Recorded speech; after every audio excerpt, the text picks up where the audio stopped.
वर्ष की होती दशरथ की। ये कलयुग की बात नहीं है, ये त्रेता युग की बात है। उस समय लोग दीर्घायु होते थे। बुढ़ापे में पुत्र हुआ तो ऐसा पुत्र हुआ, राम लक्ष्मण भरत शत्रुघ्न के जैसा, जो संसार में किसी भी पिता को ये सौभाग्य प्राप्त नहीं हुआ होगा कि राम जैसा पुत्र किसी को हो, सीता जैसी पुत्र वधू किसी को हो, अयोध्या जैसी राजा, अयोध्या जैसी प्रजा किसी राजा को मिली हो, अयोध्या जैसा राज किसी को मिला हो। अर्थात दशरथ जी के जीवन में हर प्रकार से खुशहालियां है, कहीं किसी प्रकार की शिकवा शिकायत। तो दशरथ जी के मन में हमेशा ये आशंका बनी रहती है कि कहीं अयोध्या को किसी की बुरी नजर न लग जाए, अयोध्या वासियों के को जो खुशहालियां मिली है कहीं बदल न जाए। दशरथ जी दीवार में टंगे हुए दर्पण देखे, दर्पण देखे तो केश दाढ़ी मोछ सब पकने लगे हैं, सर के मुकुट टेढ़े हो गए हैं,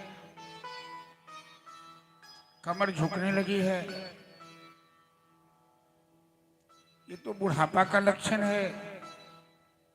मुकुट टेढ़ा होकर, बाल पकड़, सर की पगड़ी यदि टेढ़ी हो जाए तो समझिए कि परमात्मा की ओर से हम लोगों को ये नोटिस आ रही है, ये सूचना आ रही है कि तू सावधान हो जा, अब तेरे जाने का समय, तेरे जाने की बारी आ रही है। तू बढ़िया बिस्तर बांध कर तैयार रह, कभी भी बुलावा आ सकता है। जैसे स्टेशन पर पैसेंजर गाड़ी 2 4 5 घंटे 10 घंटे लेट है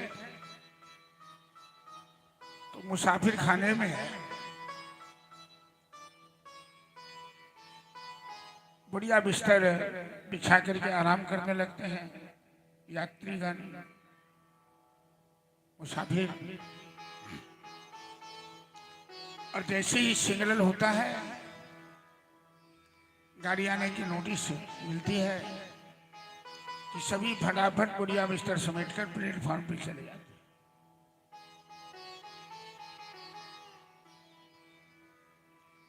ये जगत मुसाफिर खाना है,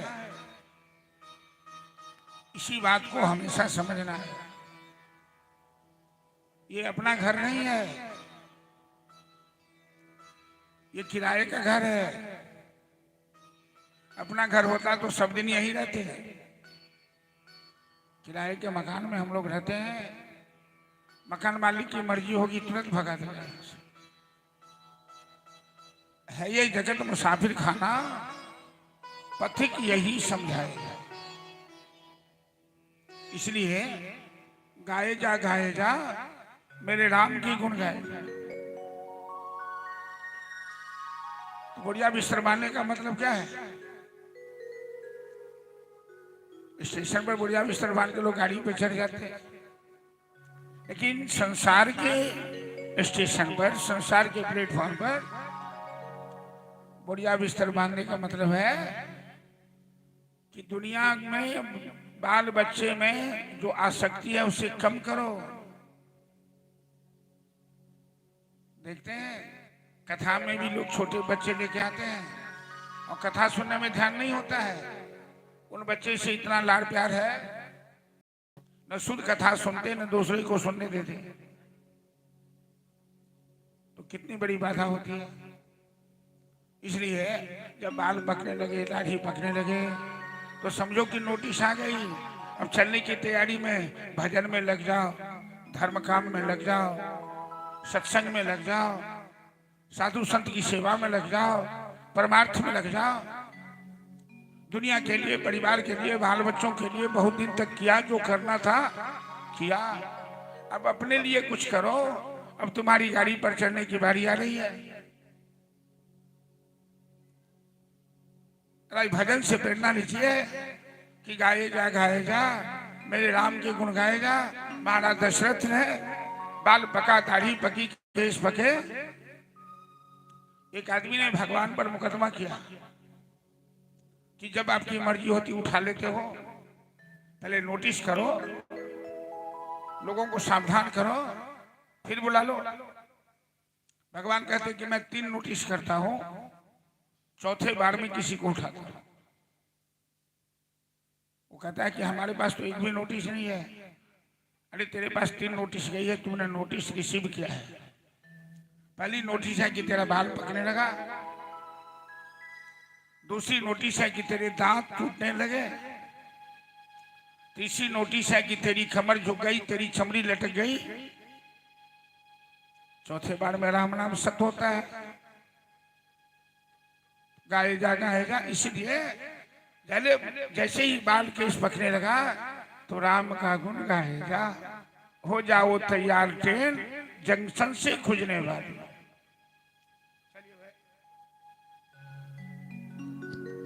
hello hello Shri Radhe. Hello Rakesh कहाँ गया? राजेश। हाँ हेलो हेलो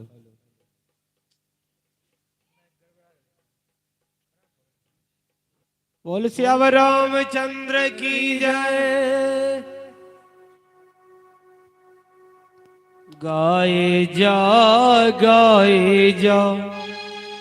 भगवान के गुण गाए जा। गाए जा भगवान के गुण गाए जा। गाए जा मेरे राम के गुण गाए जा। गाए जा मेरे राम के गुण गाए जा। सुबह शाम इस मन मंदिर में, सुबह शाम इस मन मंदिर में झाड़ू रोज लगाए जा। गाए जा भगवान के गुण गाए जा। गाए जा भगवान के गुण गाए जा।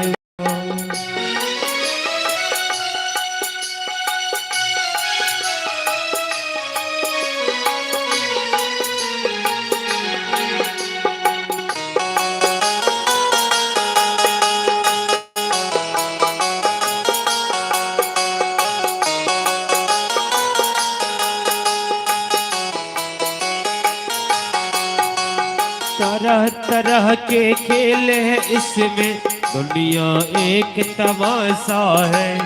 तरह तरह के खेल है इसमें, दुनिया एक तमाशा है। कहीं पे गम है कहीं खुशी है, आशा और निराशा है। कहीं पे गम है कहीं खुशी है, आशा और निराशा है। सुख दुख कुछ भी दे दे ओ दाता, सुख दुख कुछ भी दे दे ओ दाता। अपना फर्ज निभाए जा। गाए जा भगवान के गुण गाए जा। गाए जा भगवान के गुण गाए जा।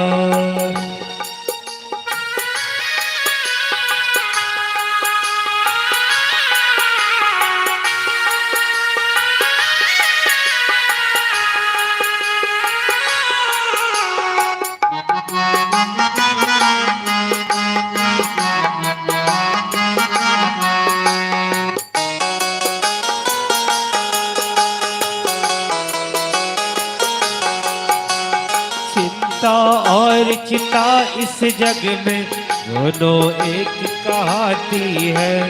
चिंता और चिता इस जग में दोनों एक कहते हैं। जीवित को चिंता खा जाती पार्थिव चिता जलाती है।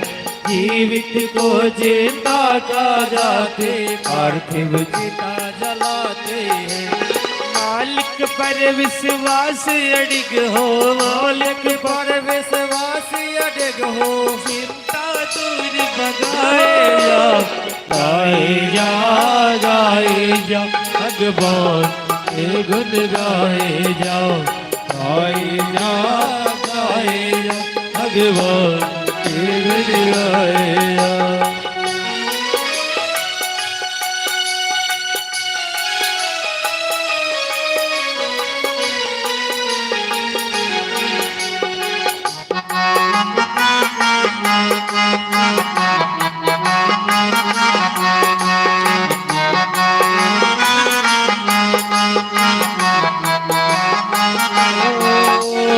कौन हमेशा रहा जगत में इसका यहाँ ठिकाना है।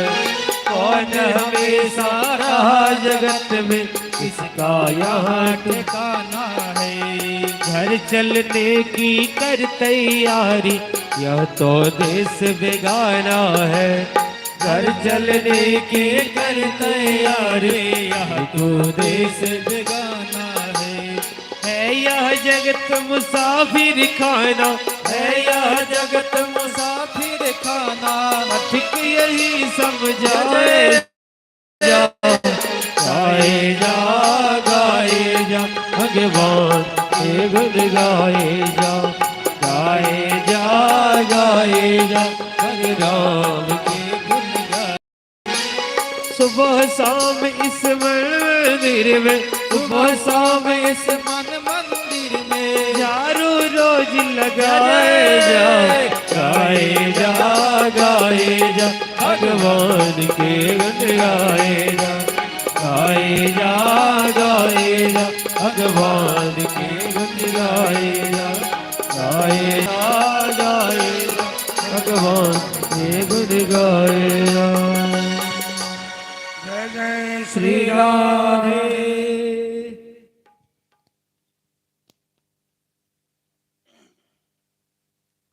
दर्पण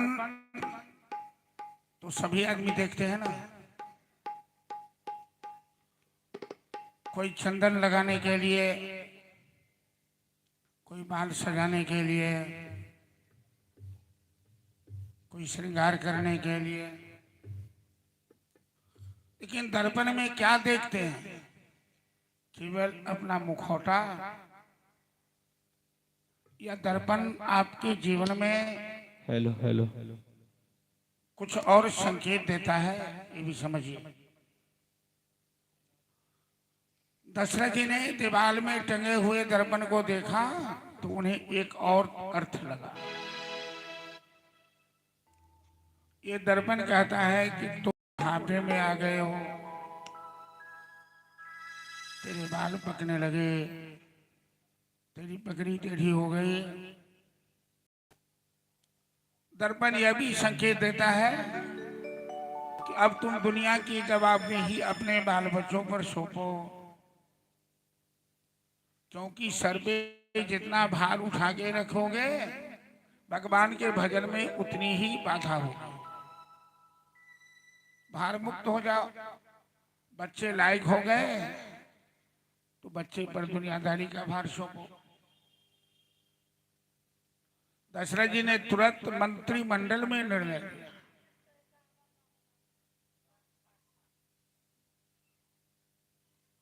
मंत्रिमंडल में प्रस्ताव रखे कि मैं बुढ़ापा में आ गया हूं, राम सब प्रकार से योग्य है और अयोध्या की प्रजा की भी इच्छा है कि राम अयोध्या के सिंहासन पर बैठे। तो मैं राम को अयोध्या का राजा बनाना चाहता हूं। मंत्रिमंडल में प्रस्ताव पारित हो गया, घोषणा हो गई, राजाभिषेक की तैयारी शुरू हो गई। लेकिन ये बात न राम जी को मंजूर था, न देवताओं को मंजूर था। क्यों? कि राम का जन्म जिस उद्देश्य से हुआ है धरती पर, अभी तो वो काम बाकी है। राम का जन्म हुआ है रावण का अंत करने के लिए। रावण कोई साधारण शत्रु है नहीं, वो तीनों लोक को रुलाने वाला है, महाबलवान है। और जब तक रावण जिंदा है तो अयोध्या में रामराज की स्थापना नहीं हो सकती। अर्थात रावण जैसे आतंकवाद, उग्रवादी, दुराचारी जब तक इस धरती पर है तब तक रामराज नहीं हो सकता। राम रावण को तभी जीत पाएंगे, परास्त कर पाएंगे, जब राम वनवासी बने। क्योंकि वनवास के बिना मानव के जीवन में सुवास नहीं आता, दिव्यता नहीं आती। जब तक राम वनवास में रहकर साधना नहीं करेंगे, शक्ति संचय नहीं करेंगे, तब तक रावण को नहीं जीत सकते। रावण जब तक जिंदा है तब तक रामराज नहीं हो सकता।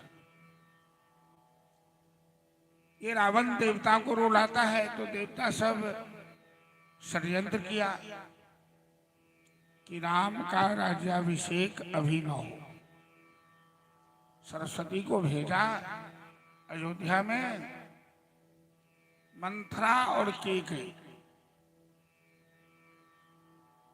महाराज दशरथ की 3 रानियां हैं। केकई को सबसे ज्यादा चाहते हैं, प्यार करते हैं। केकई की एक दासी का नाम है मंथरा, जो कुबड़ी है। और जब केकई ससुराल में आई तो मैके से ही मंथरा साथ में आई है। ये मंथरा है दासी, लेकिन बहुत चतुर चालाक है। ये हमेशा केकई का मार्गदर्शन करती है। सरस्वती विघ्नेश्वरी देवी बनकर केकई और मंथरा की जिह्वा पर बैठ गए। कौशल्या राम राजा बनेंगे ये घोषणा सुनकर दास दासियों को अनेकों उपहार देना शुरू किया, खुशी से। व्यवहार में मनुष्य को हमेशा सतर्क रहना चाहिए। यदि व्यवहार में किसी तरह की भूल होगी, गलती होगी, तो समाज के लोग क्षमा नहीं करेंगे। कौशल्या से एक भूल हो गई। राम के राज्याभिषेक का समाचार सुनकर कौशल्या अपनी दास दासियों को तो पुरस्कार दी, लेकिन केकई की दासी को पुरस्कार देना भूल गई। नौलखा हार कौशल्या ने अपनी दासी को दी। उस दासी ने मंथरा को चिढ़ा दिया। दासी नाच रही थी खुशी से। मंथरा ने पूछा, तुम क्यों खुशी हो, क्या हुआ? दासी कहती है थी कि हमारी मलकिनी ने हमें नौलखा हार दिया है,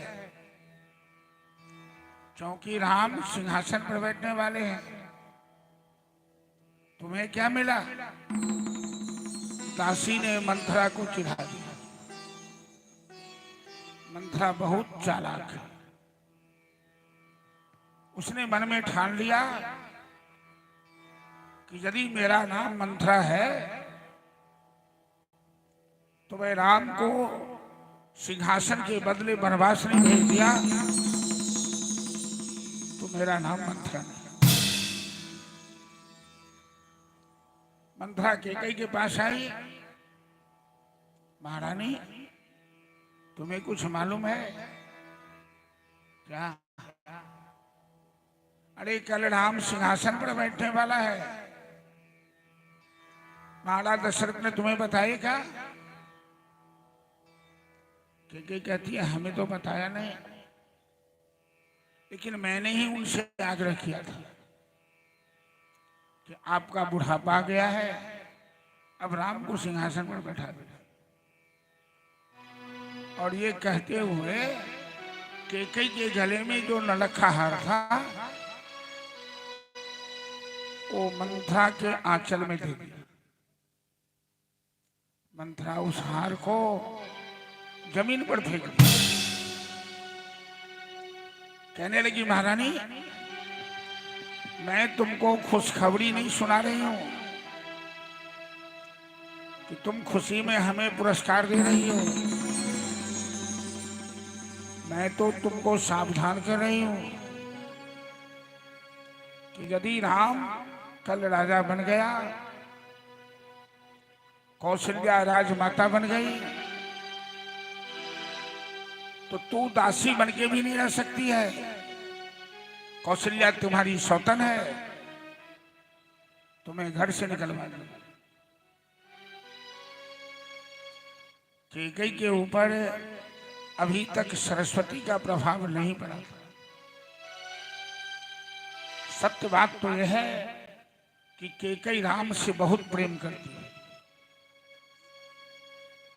और वर्षों पहले से कैकेयी महाराज दशरथ का सर चाट रही थी कि राम को सिंहासन पर बैठाए। जब मंथरा ने इस तरह घर फोड़ने वाली बात कही तो कैकेयी कहती है कुबड़ी ऐसी गंदी बात जुबान पर दोबारा लाई मैं तेरी जिह्वा निकलवा लूंगी। काने खोड़े खोबड़े कपट कुचाली चाल, कान्हा आदमी कुबड़ा आदमी बड़ा कपटी होता है, बड़ा टेढ़ा होता है। मंथरा बड़ी पक्की खिलाड़ी है। मंथरा जानती है कि कैकेयी के ऊपर राम का जादू चला हुआ है। दीवार पर सर पटक पटक के मंथरा ने अपना सर फोड़ लिया। मंथरा के सर से रक्त बहने लगे। कैकेयी मंथरा से भी प्यार करती थी, तो मंथरा की पीठ सहलाकर कैकेयी समझाने लगे किसी के शरीर को बिना मतलब का स्पर्श मत कीजिए। हर आदमी के शरीर में अपना संस्कार होता है। बुरे आदमी का शरीर संपर्क यदि किया उसकी बुराई आप में आ जाएगी तुरंत। कैकेयी के अंदर मंथरा के अंदर बुराई थी, कैकेयी ने पीठ सहलाई, मंथरा के अंदर जो अवगुण था कैकेयी के अंदर में समा गया।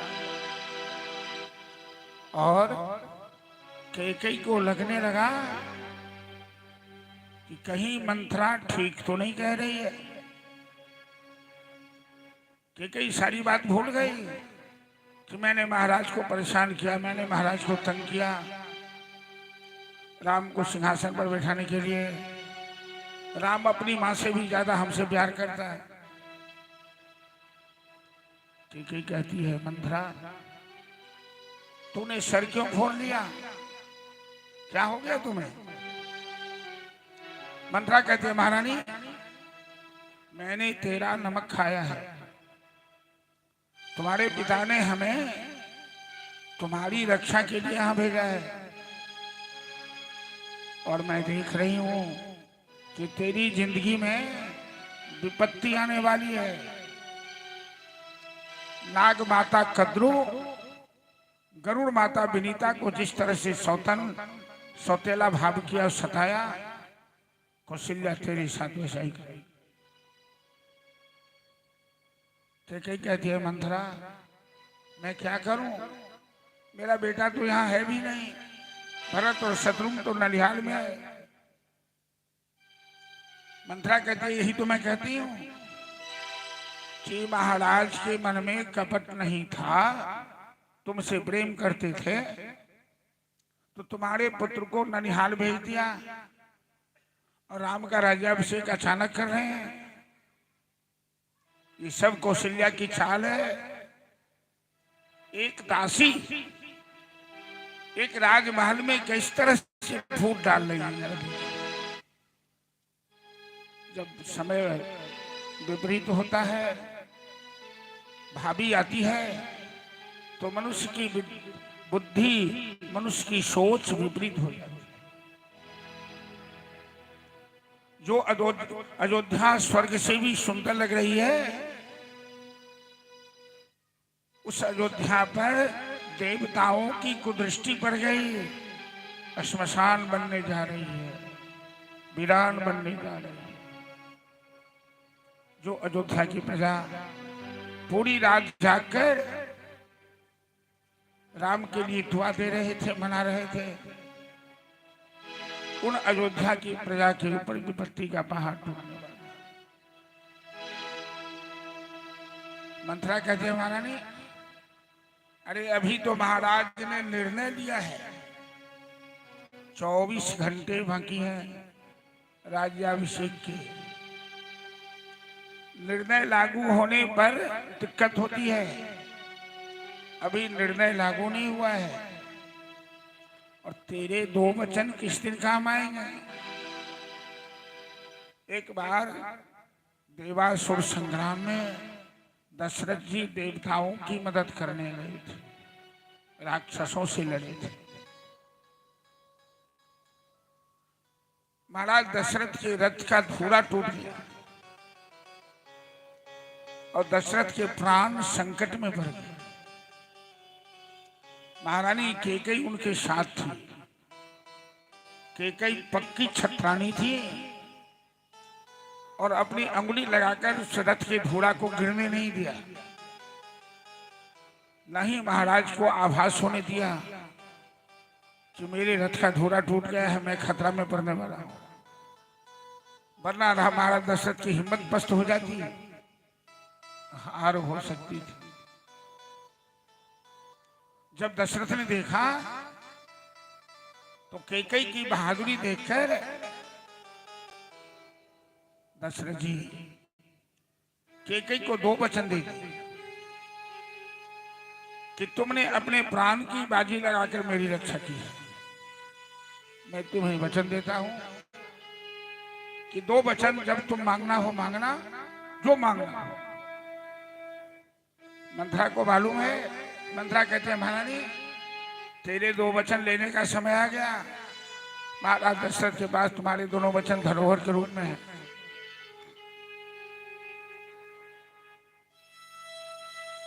कैकेयी कहती है मैं क्या मांगू।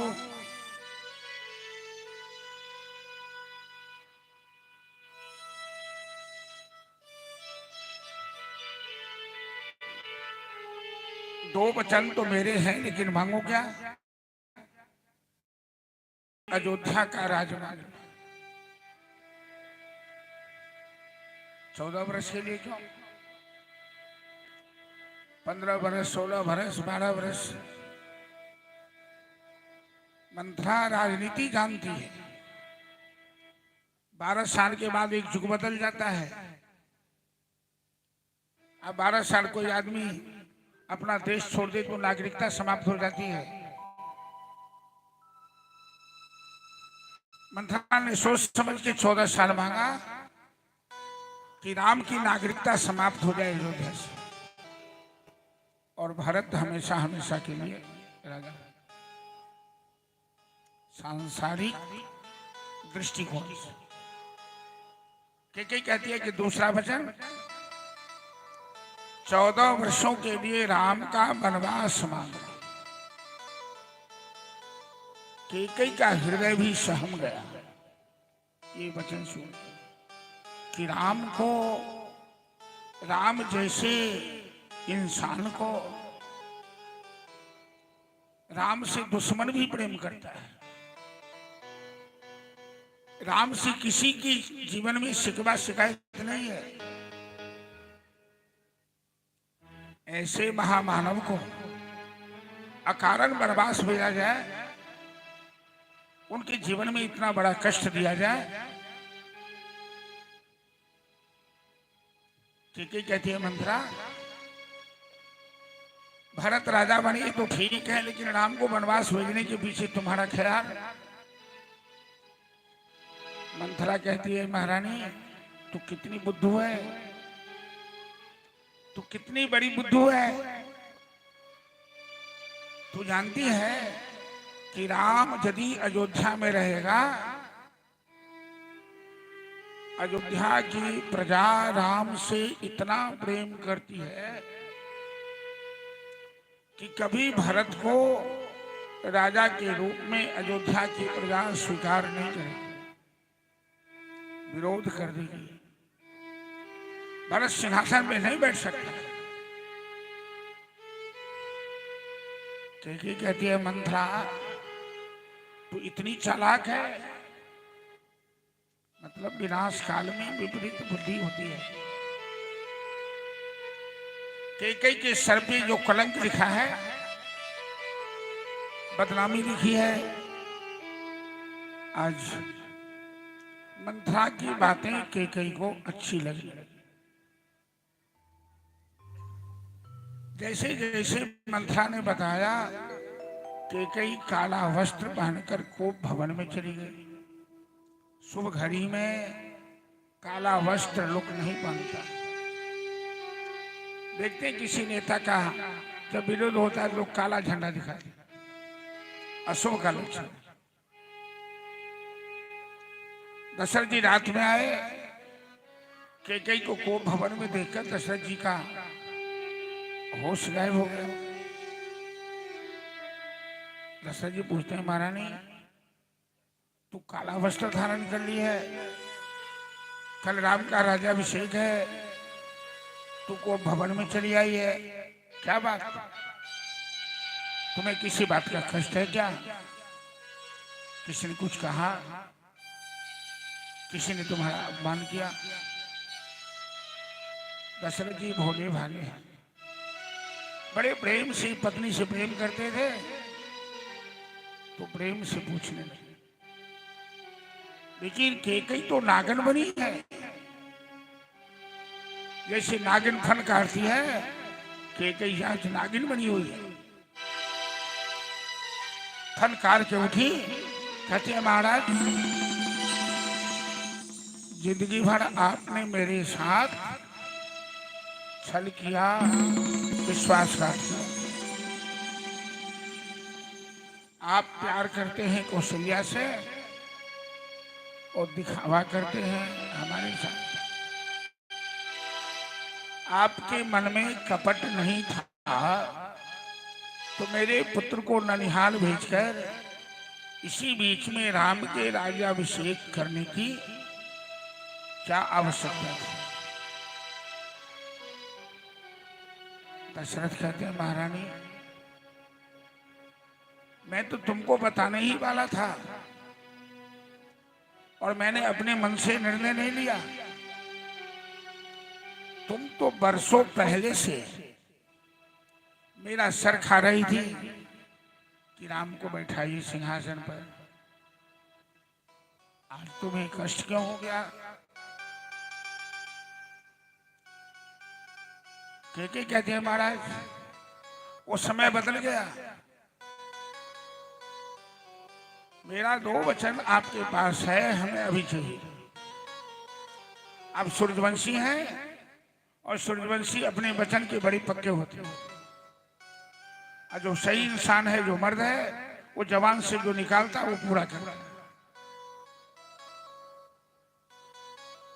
दशरथ जी बोले भाले, कहते हैं 2 क्या 4 मांग लो, 2 क्यों 4 मांग के मिले हो? अरे 2 क्या 4 मांग लो। गोस्वामी तुलसीदास जी जब रामचरितमानस में राम कथा लिखने लगे, तो यहाँ पर दशरथ जी के ऊपर व्यंग कर दिया कि दशरथ जी को मालूम नहीं कि मैं बलि का बकरा बनने वाला हूं। बलि का बकरा, इसमें आप जितने आदमी मांस खाने वाले हैं जरा हाथ उठाइए तो।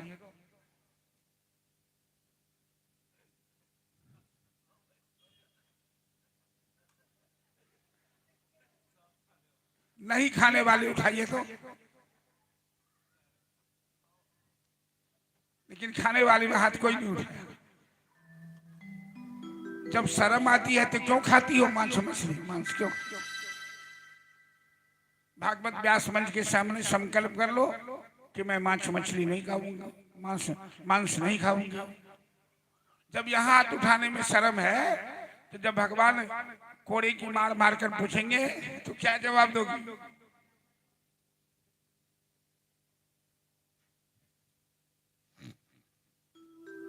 अच्छा, जो लोग खाते हैं तो दुकान से मांस खरीद के लाते होंगे जहां कसाई से बकरा काटता है। इसमें से कोई गए हैं मांस खरीदने कि पुरुषे लाता खरीद कर? जो कसाई बकरा काटता है, एक बकरे का मांस बेच रहा है और दूसरा बकरा जो लाइन में खड़ा है घास खाता है, वो पत्ता खाता है। उसको नहीं मालूम है कि इसका मांस समाप्त होगा तो मेरा मांस बिकेगा, मेरी गर्दन कटने वाली है। गोस्वामी जी लिखते हैं कि धीम तृण चरहि बलि पशु। बलि का पशु घास खाता है, उसे मालूम नहीं कि मेरी गर्दन पर खंजर चलने वाला है। दशरथ जी को मालूम नहीं कि कैकेयी मेरा प्राण लेने वाली है। ये मेरी पत्नी नहीं, ये नागिन है। ये त्रिया चरित्रम पुरुषस्य भाग्यम दैवो न जानाति कुतो।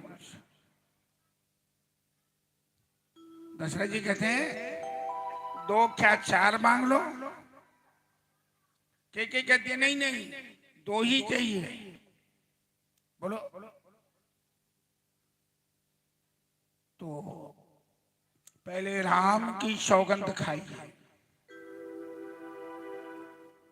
मंथरा कितनी चालाक है, कैकेयी को पहले ही ट्रेंड कर दिया कि जब तक महाराज राम की सौगंध न खाए तब तक तू अपना वचन मत मांगना।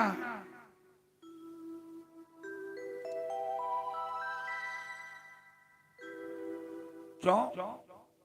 कि जो वचन तू मांगने वाली हो वो कभी बदल सकते हैं।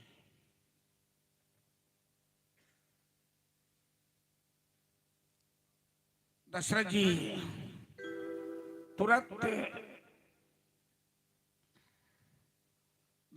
तुरंत राम की सौगंध खा ली। अब 14 वर्ष के लिए मेरे पुत्र भरत को अयोध्या के सिंहासन पर बैठाया। दशरथ जी कहते हैं बिल्कुल ठीक, मेरे लिए कोई कष्ट नहीं। राम बैठे, भरत बैठे, मेरे लिए सभी पुत्र समान हैं। लेकिन महारानी दूसरा वचन क्या मांगने वाली हो? अब तेरे ऊपर से मेरा विश्वास हट गया, मेरा दिल घबरा रहा है, पता नहीं तू क्या मांग बैठेगी।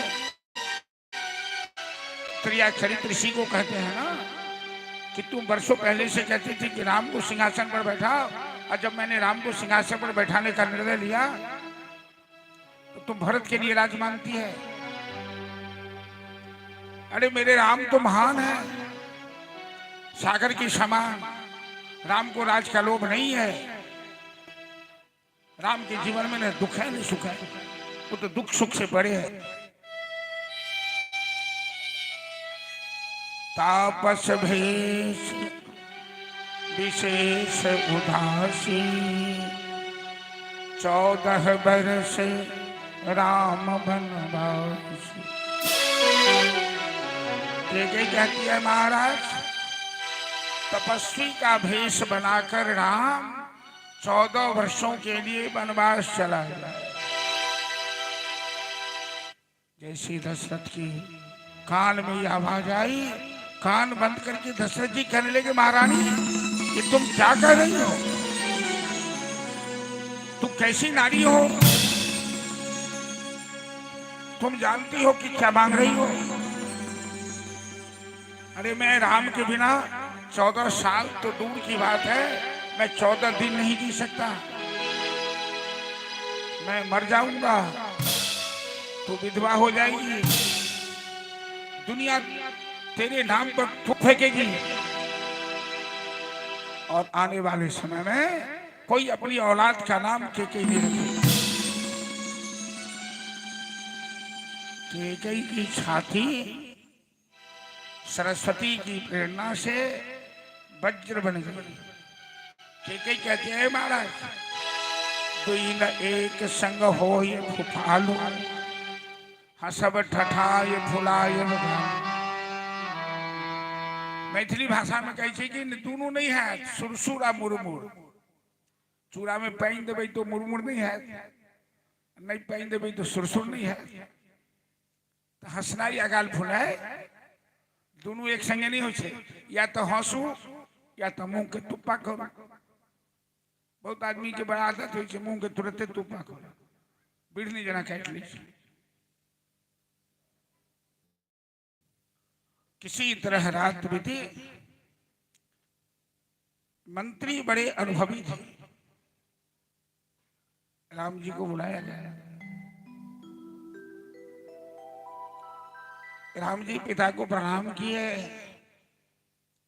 जमीन पर लेटे हुए देखकर कहते हैं, पिताजी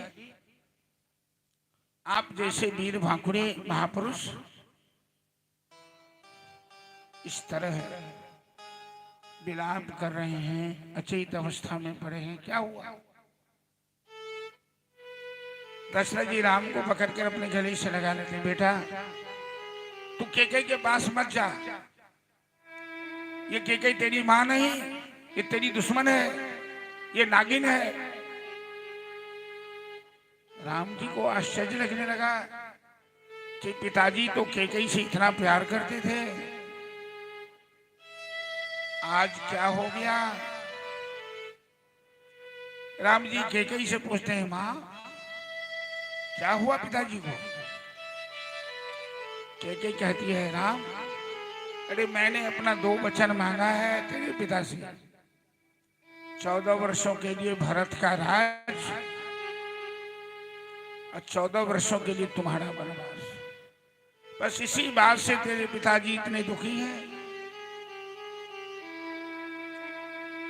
राम कहते हैं, मां तूने मेरा काम बना दिया, क्योंकि राम जी की भी इच्छा थी कि मैं वनवास जाऊं,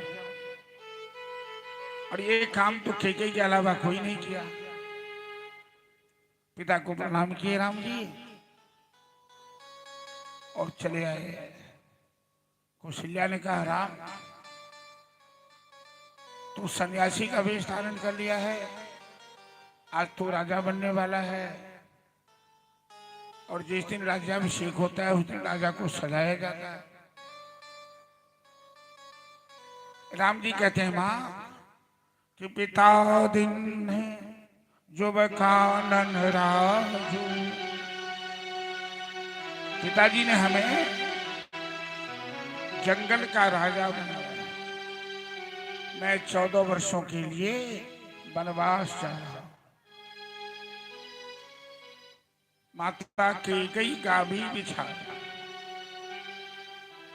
कौशल्या बड़ी भोली भाली राम की मां है ना, गंभीर हो। जानकी कहती हैं, वो मैं भी आपके साथ चलूं। यदि आपने हमें अपने साथ नहीं लिया तो मैं प्राण त्याग दूंगी। लक्ष्मण कहते हैं कि मैं भी चलूंगा साथ। आप अयोध्या में नहीं रहोगे, ये अयोध्या नरक के समान है। राम जी ने कहा, लक्ष्मण अपनी मां से तो आदेश ले लो कम से कम। सुमित्रा के पास लखन लाल आए। सुमित्रा ने कहा, बेटा सुमित्रा कितनी महान है। कहती है, बेटा तेरे माता पिता तो सीता और राम हैं, मैं नहीं। मैंने तो तुम्हें केवल जन्म दिया है और तेरा जन्म राम की सेवा के लिए हुआ है। अब तुम वनवास में जाकर राम की सेवा करोगे तो मेरी कोख धन्य हो जाएगी, क्योंकि मैंने तेरे जैसे पुत्र को जन्म दिया। पुत्रवती जुवती जग सोई, रघुपति भगति जासु सुत होई। वही माता संसार में अपने को पुत्रवती समझे जिनके पुत्र धार्मिक हैं, राम के भक्त हैं, जिनके पुत्र नास्तिक हैं, पाखंडी हैं, उससे अच्छा बांझ रहना ठीक है। ऐसे पुत्रवान, ऐसे पुत्रवती को पुत्रवती और पुत्रवान नहीं कहा जा सकता। मंत्री जी रथ लेकर आए, राम जानकी और लक्ष्मण रथ पर बैठे। सारी अयोध्या की प्रजा अयोध्या त्याग कर राम के पीछे पीछे लग गई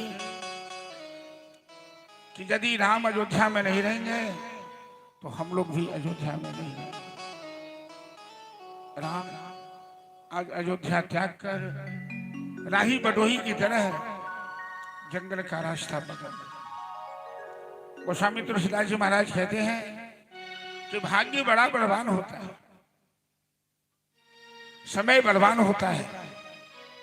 का सुनाए चह काघ सुनावा, का दिखाए चह काघ दिखावा। पूरे रात लोग अयोध्यावासी जग रहे थे, जागरण कर रहे थे कि कल होंगे राजा राम, सीताराम सीताराम। कल राम राजा होंगे। और प्रातः काल सुनने को मिला कि राम वनवासी हो रहे हैं, राम जंगल जा रहे हैं, वो भी 14 वर्षों के लिए। बड़ा लंबा समय। रघुपति राघव राजा राम गए। चलिए राम जी वनवास की यात्रा की। जिस अयोध्या में खुशहालियां छाई थी उस अयोध्या में मातम छा गया। वो वीरान बन गई, वो श्मशान जैसी बननी जा रही है।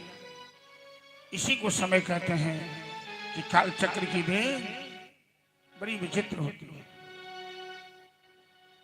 रघुपति राघव राजा राम, पतित पावन सीताराम। रघुपति राघव राजा राम, पतित पावन सीताराम। रघुपति राघव राजा राम, पतित पावन सीताराम। रघुपति राघव राजा राम, पतित पावन सीताराम। सीताराम सीताराम, भजो प्यारे मन सीताराम। सीताराम सीताराम, भजो प्यारे मन सीताराम। रघुपति राघव राजा राम, पतित पावन सीताराम। रघुपति रघुपति राघव राजा राम पतित पावन सीताराम। कौसल्या के प्यारे राम दशरथ राज दुलारे राम। कौसल्या के प्यारे राम दशरथ राज दुलारे राम। बोलो रघुपति राघव राजा राम पतित पावन सीताराम। रघुपति राघव राजा राम पतित पावन सीताराम।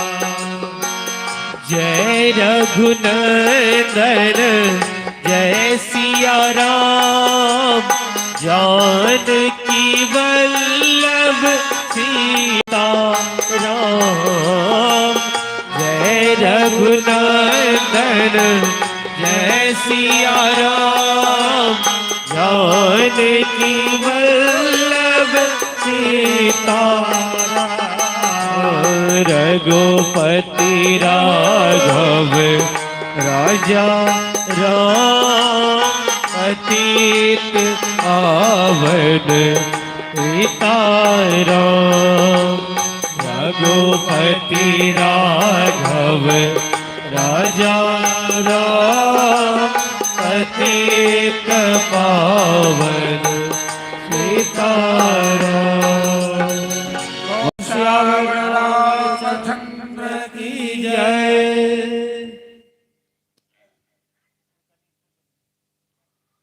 प्रथम दिवस का निवास राम ने तमसा नदी के किनारे, जिसके बगल में वाल्मीकि का आश्रम था, जहां वाल्मीकि ने रामायण महाकाव्य की रचना की थी। दूसरे दिन का निवास श्रृंगबेरपुर में किया, जहां के राजा निषाद राज ने राम का स्वागत किया, राम के चरण में खराम दिए। हेलो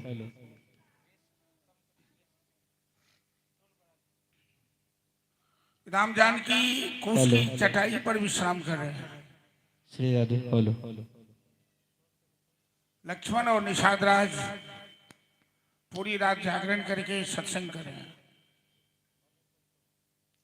राम जानकी को चटाई पर सोते हुए देख निषाद राज की आंख में आंसू आ गए। हेलो निषाद राज कहने लगे लक्ष्मण से कि लखनलाल जी, जानकी जनक की पुत्री है और आज तक जानकी अपने हाथ से दीपक नहीं जलाई है। दशरथ की पुत्र वधू है और ये भाग्य इतना बलवान होता है कि इन्हें पैदल कंकर पत्थर कांटे कूस इन रास्ते पे चलना पड़ रहा है। कुश की चटाई पर सो रही हैं। अयोध्या वासियों ने अच्छा नहीं किया। राम और जानकी जैसे को वनवास भेजकर जिन राम के वियोग में पशु पक्षी तक आंसू बहा रहे हैं, ऐसे लोकप्रिय राम को वनवास भेजकर अयोध्या वासियों ने अच्छा नहीं किया। लखनलाल कहते हैं सखा निषाद कि कौन काहू सुख दुख कर दाता, निज कृत कर्म भोग सब ताता। सखा निषाद, जीवन में न कोई किसी को सुख देता है न कोई किसी को दुख देता है। यदि आपके जीवन में सुख मिलता है तो आपके किए हुए कर्मों का प्रभाव है, और यदि आपके जीवन में दुख मिलता है वो भी आपके कर्मों का फल है। भैया राम ने कुछ किया होगा पहले गड़बड़ सरबर। गंगा के किनारे आते हैं, अयोध्या वासी को तो तमसा नदी के किनारे वहां से ही वापस भेज दिया राम ने, चकमा देकर रास्ता बदल। मंत्री महोदय रथ लेकर हैं, राम ने मंत्री को हाथ जोड़कर प्रार्थना की, क्योंकि मंत्री महोदय पिता के समान है, दशरथ जी के मित्र भी हैं। आप वापस चले जाइए, मेरे साथ आप कब तक रहेंगे? हमें तो 14 वर्ष रहना है, और आप पिताजी दुखी हैं तो पिताजी के साथ आप उनके मित्र हैं, आप अयोध्या का देखभाल करेंगे। मंत्री की आंख में आंसू आ जाते हैं। मेरे राम इतने लोकप्रिय हैं कि कोई भी राम से अलग होना ही नहीं चाहता। आदिवासी कोल भी लोग जिनकी छाया से छुआते थे, जिनका छुआ हुआ पानी नहीं पीते थे, जो समाज के दलित थे, जो समाज के पिछड़े लोग थे, राम जी ने सबका सम्मान किया है। राम ने सबका सम्मान बढ़ाया, गले लगा आदर दिया।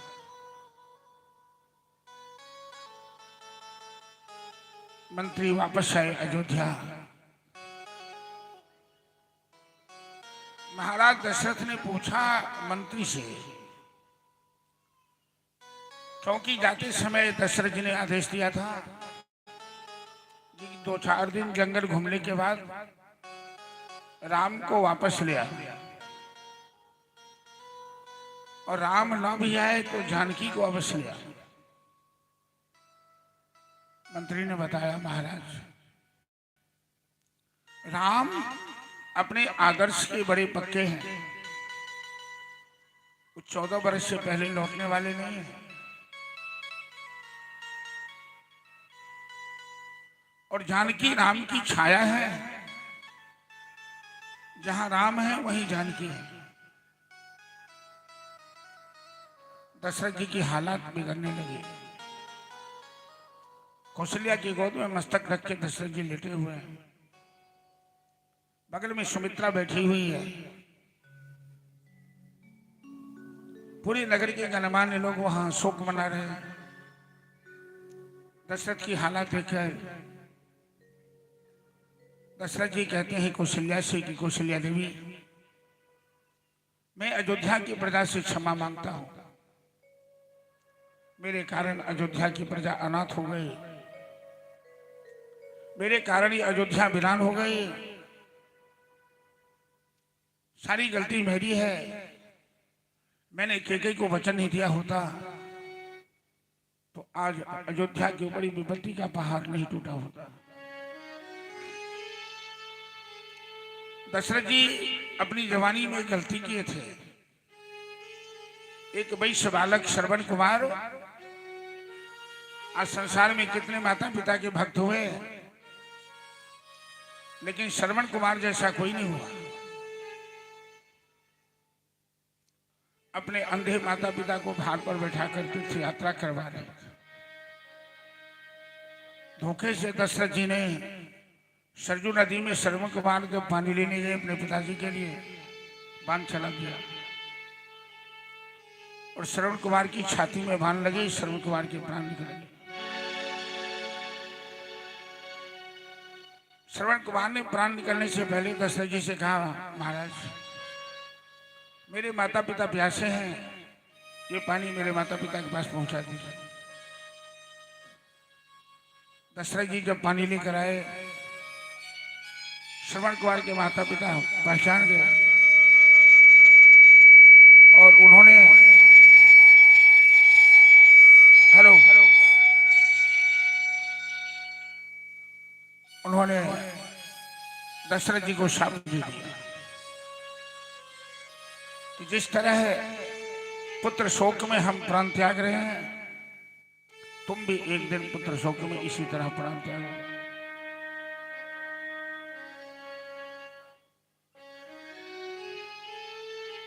दशरथ जी कहते हैं अब मेरे चलने का समय आ गया है,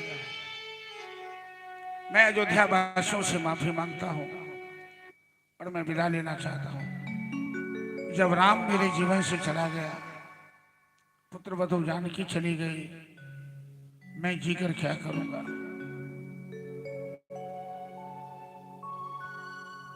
राम राम कही राम कही, राम राम कही राम, तन परिहरी रघुपति बिरह, राव गयऊ सुरधाम। राम राम राम कहती हुई दशरथ जी लुढ़क गए।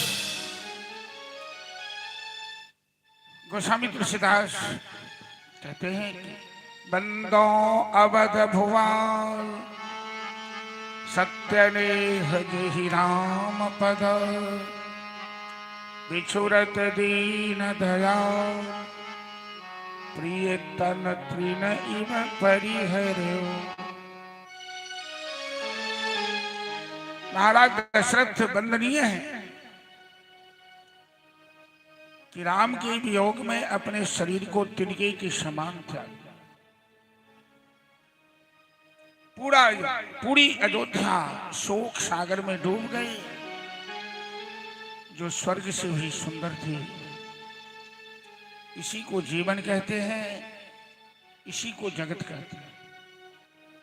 हम लोग देखते हैं संसार में कि हंसता खेलता परिवार, और एक बार भूकंप आता है, धरती में समा जाता, मातम छा जाता है। इसलिए कभी भी जीवन में घमंड मत करो, अभिमान मत करो। चाहे भगवान जितना दे दे, बड़ा बना दे, धनवान बना दे, गुणवान बना दे, लेकिन अहंकार मत करो। पता नहीं संसार प्रकृति कैसा खेल खेलेगी, वो क्षण में कुछ कर सकती है। दशरथ के शरीर को नाव में तेल में डुबा कर रखा गया, क्योंकि अयोध्या में कोई पुत्र नहीं है। चार पुत्र हैं दशरथ के, 2 वनवास में हैं, राम लक्ष्मण, 2 ननिहाल में है, भरत और शत्रुघ्न। राधे राधे।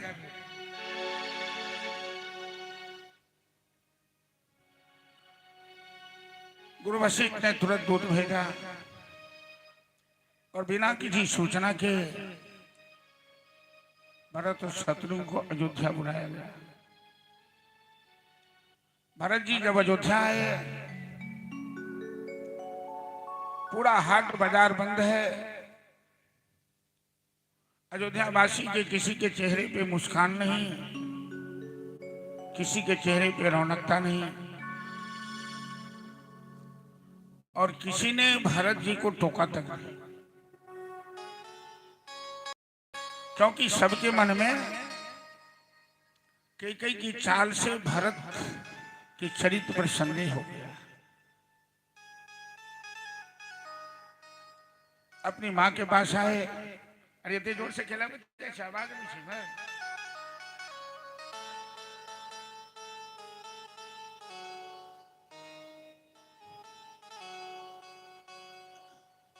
कैकेयी आरती लेकर अपने पुत्र की आरती करने आई।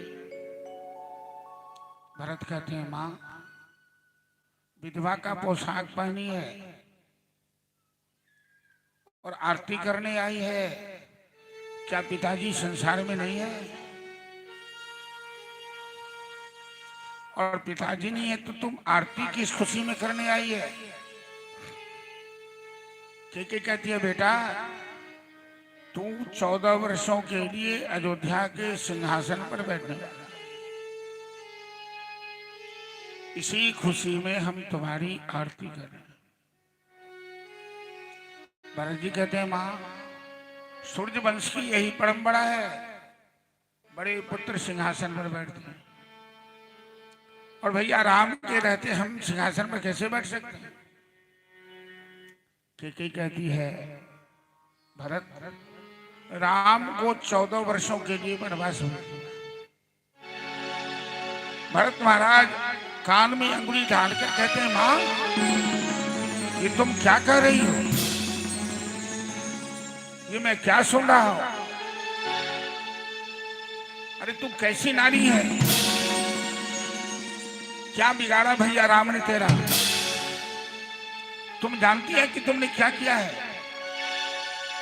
आज तक राम को किसी ने निंदा की?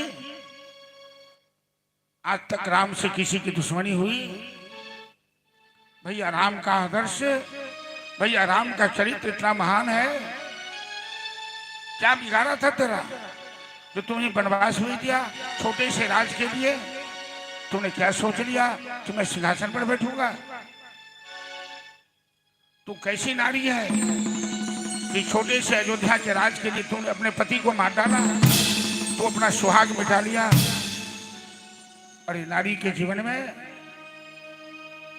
तो सुहाग का सबसे ज्यादा महत्व होता है। तू नागिन है या नारी है? मैं तेरा पुत्र हूं, मैंने तेरी कोख से जन्म लिया। मेरे लिए दुर्भाग्य का विषय है। मैं दुनिया वालों के सामने घोषणा करता हूं कि आज के बाद मेरा तुम्हारा कोई संबंध नहीं, कोई रिश्ता नहीं। न तू मेरी माँ हो, न मैं तेरा बेटा हूं। तजो पिता प्रहलाद विभीषण, बंधु भरत महतारी। बलि गुरु तजो कंत ब्रज वनितन, भय मुद मंगल का। भरत ने अपनी मां त्याग कर दिया क्योंकि कैकेयी राम की द्रोही है। कौशल्या के पास आए, कौशल्या की छाती से लिपटकर भरत रोने लगे। कौशल्या अपने आंचल में भरत को छिपा लिया। कहती है, बेटा भरत, ये समय शोक करने का नहीं है। पूरी अयोध्या शोक सागर में डूब रही है।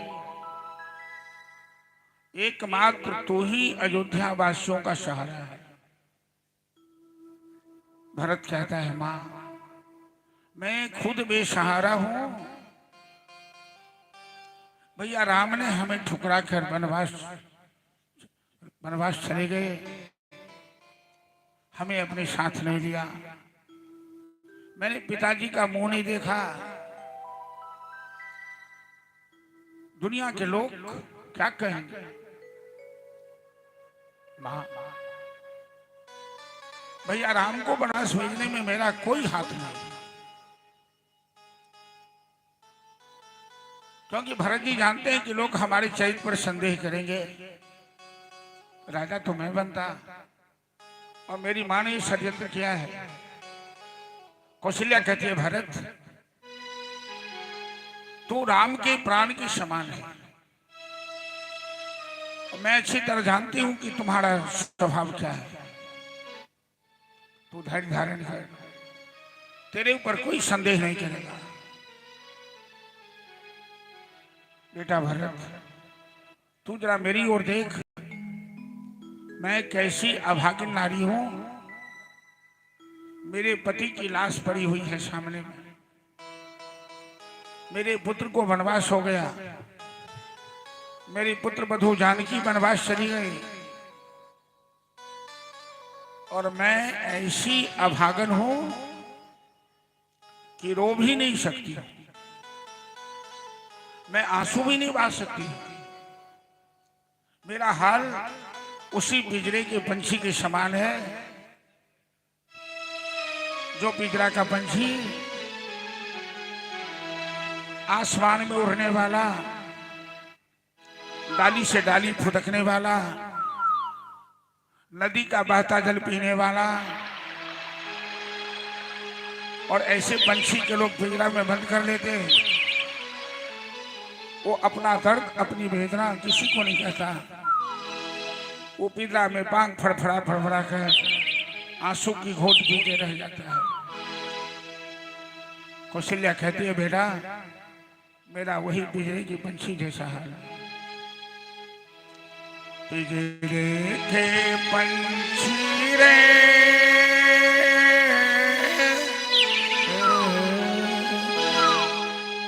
तेरा दर्द न जाने को, तेरा दर्द न जाने को।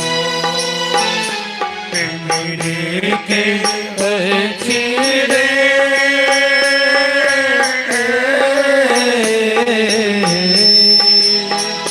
तेरा दर्द न जाने को, तेरा दर्द न जाने को। पंछी रे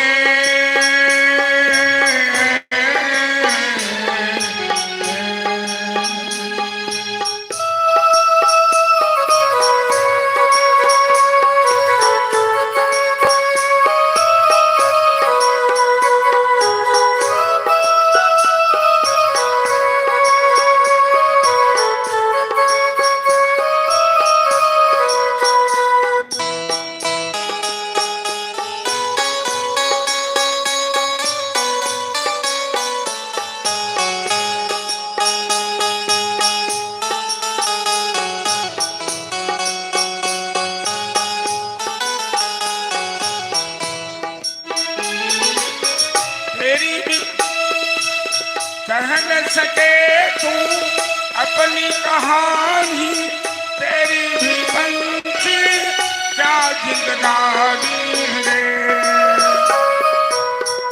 बाहर से तू बोल न सकता, अंदर अंदर रो।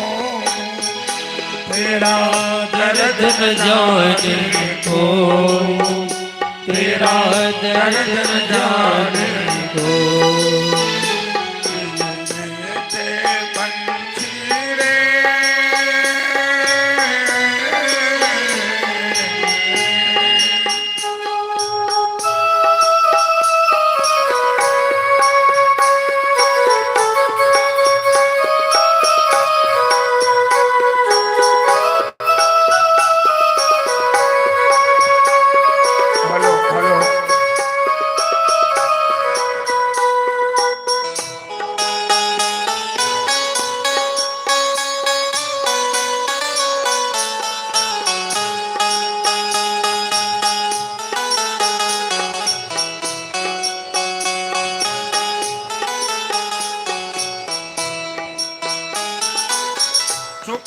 चुप के रोने वाले रखना छिपा कर दिल के छाले रे।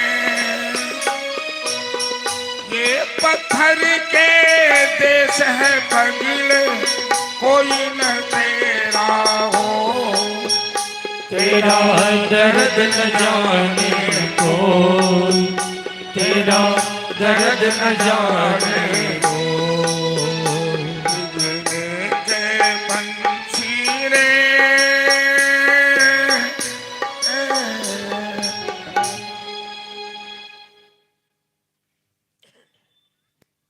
गुरु वशिष्ठ बड़े ज्ञानी हैं। भरत जी को समझाए कि सुनहु भरत भाभी प्रभ, बिलखी कहु मुनिनाथ। हानि लाभ जीवन मरण, जस अप जस विधि हाथ। बेटा भरत, जीवन में हानि और लाभ, जीवन और मरण, ये सब विधाता के हाथ में है। ये शोक का समय नहीं है। तुम अपने पिता का अंतिम संस्कार करो। परिस्थिति यही बता रही है। भरत जी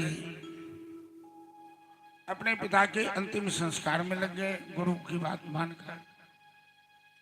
इधर वनवास में राम, जानकी और लक्ष्मण गंगा के किनारे खड़े हैं। एक राम जी का परम भक्त है केवट।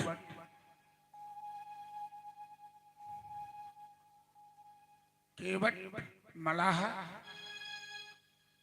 के बाटे, अवधी भाषा में कहते के बाटे। कौन है? केवट, जो ब्रह्म को पहचाना है। के मतलब ब्रह्म। तो ब्रह्म प्राप्ति के मार्ग में जो चल चुका है उसका नाम केवट होता है। ये अर्थ है। केवट कई जन्मों से राम जी की प्रतीक्षा में लगा हुआ है और आज राम जी उनके घाट पर गंगा के किनारे केवट से आग्रह कर रहे हैं कि भाई केवट, हमें गंगा पार कर दो, आगे जाना। केवट राम जी को पहचान गए और गंगा के किनारे जो नाव थी उसे लेकर बीच नदी में चले गए। केवट कहता है, सरकार आप अपना चरण धोने का आदेश दीजिए, तब तो मैं नौका पर बैठने दूंगा और गंगा पार करूंगा।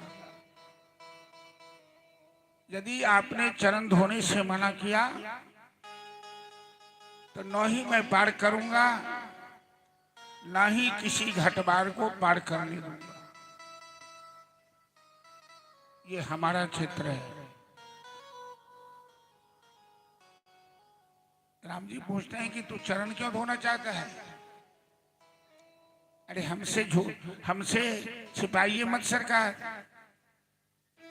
मैंने सुना है कि गौतम की पत्नी पत्थर की नारी आपकी चरण की धूल लगने से सुंदर स्त्री बन गई है। मैं तो गरीब आदमी हूं, इसी लौके की कमाई से 2 पैसे 4 पैसे मैं परिवार को चला रहा हूं और कहीं आपके चरण की धूली लगने से रावरे दोषण पायन के पग धूली को भूरी प्रभाव में है। इसमें आपकी कोई गलती नहीं, आपका कोई दोष नहीं। आपके चरण में लगी हुई धूल उसका दोष है।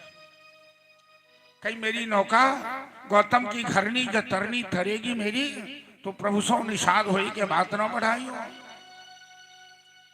मैं तो जाति का मलाह हूं, अब तो सूर्यवंशी क्षत्रिय हैं। अब मेरी नौका स्त्री बनकर कहीं फुर हो गई तो मेरी कमाई का साधन जाएगा। कहीं घर में चली गई तो एक पत्नी पहले से है, दूसरी सौतन आ जाएगी, आपस में झगड़ेगी। मेरी उतनी कमाई नहीं कि मैं 2 पत्नी का पालन करूं। इसलिए मुझे चरण धोने का आदेश दी। हम बाल बच्चेदार हैं, कुछ खा के अपने परिवार को चला लेते हैं। चलिए भजन के माध्यम से श्रवण कीजिए कि राम और केवट के बीच कितना सुंदर संवाद चल रहा है। बोली भक्तराज केवट की जय। कभी कभी भगवान को भी भक्तों से काम करे।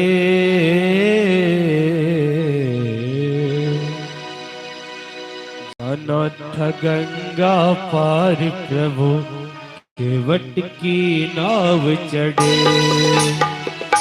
अनाथ गंगा पार प्रभु केवट की नाव चढ़े। कभी कभी भगवान को भी, कभी कभी भगवान को भी भक्तों से काम करे। नाथ गंगा पार प्रभु केवट की नाव चढ़े। नाथ गंगा पार प्रभु केवट की नाव चढ़े।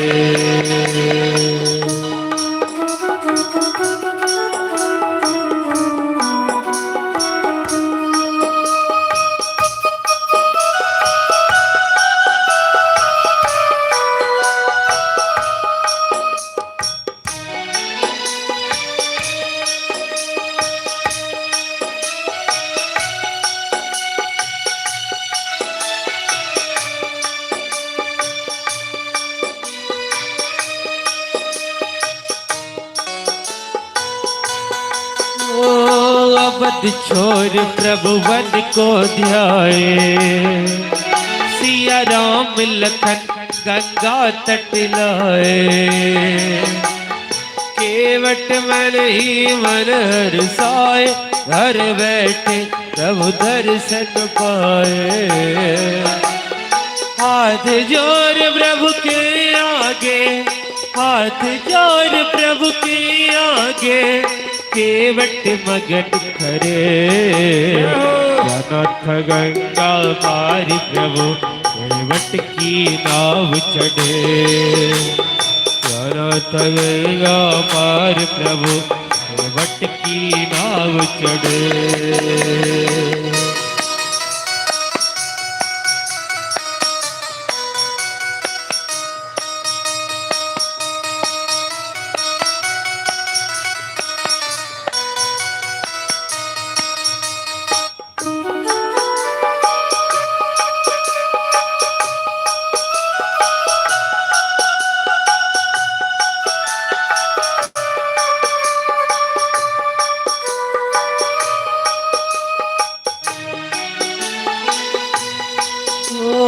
केवट दौर के जल भर लाया। चरण धोई चरणामृत पाया। वेद ग्रंथ जिनके यस गावे। केवट उनको नाव चढ़ाए। बरसे फूल गगन से ऐसे। बरसे फूल गगन से ऐसे। भक्त के भाव लगे। नाथ गंगा पार प्रभु केवट की नाव चढ़े। नाथ गंगा पार प्रभु केवट की नाव चढ़े।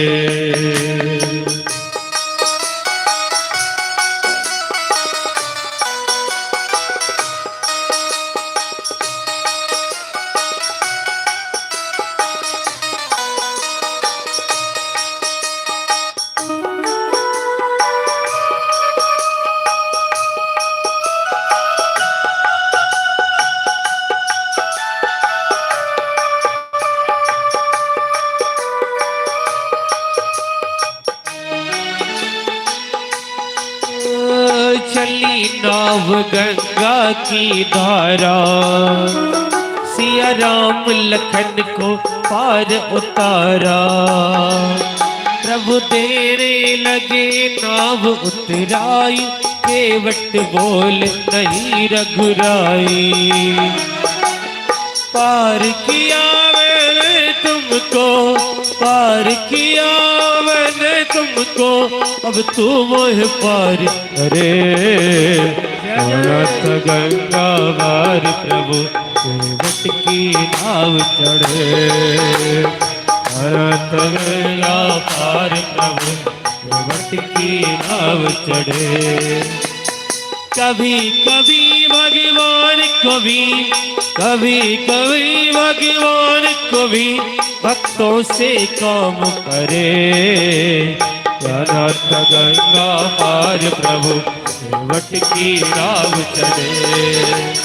नाथ गंगा पार प्रभु केवट की नाव चढ़े। नाथ गंगा पार प्रभु केवट की नाव चढ़े। नाथ गंगा पार प्रभु केवट की नाव चढ़े। बोल भक्तराज केवट महाराज की जय।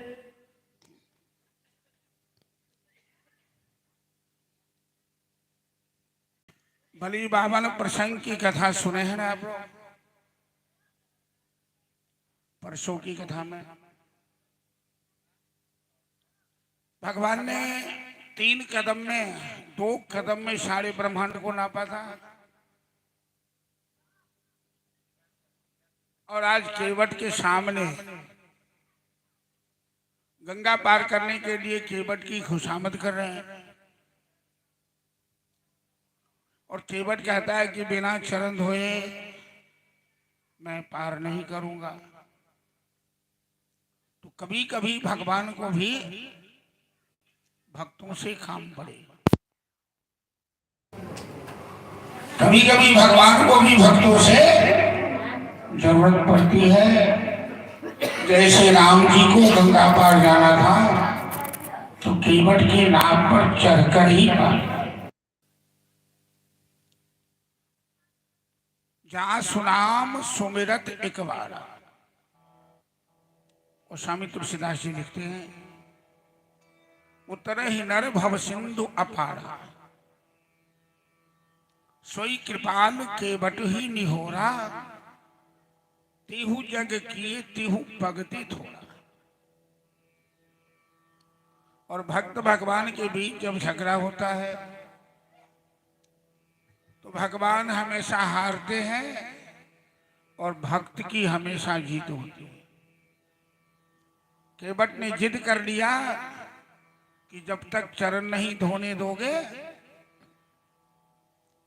न मैं पार करूंगा न पार होने दूंगा।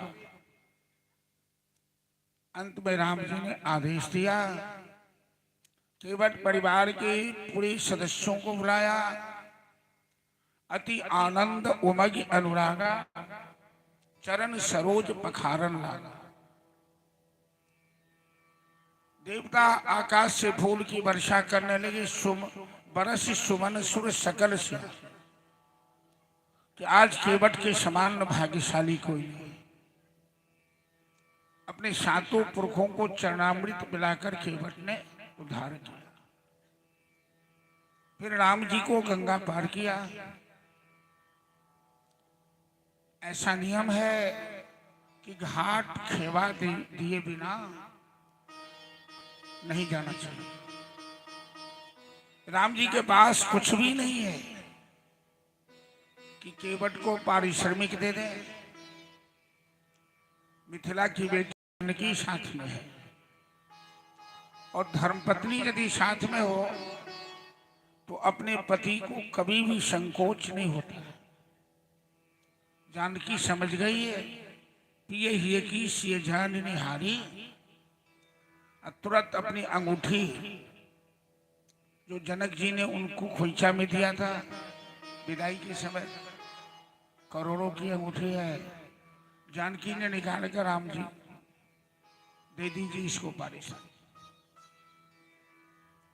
राम जी कहते हैं केवट तुम अपना पारिश्रमिक ले लो।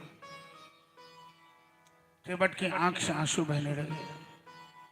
राम जी का चरण पकड़ लिया केवट, कहने लगा सरकार, ये जीव एक जन्म से नहीं हजारों जन्म से, जन्म जन्मांतर से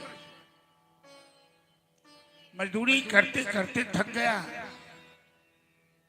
कभी इसका पेट भरा नहीं। इस जीव का पेट तभी भरेगा जब आप इस जीव को अपनी शरण में ले लोगे। और आज आप मेरे सामने हो, मैंने आपका दर्शन पाया, मुझे जन्म जन्मांतर की मजदूरी मिल गई।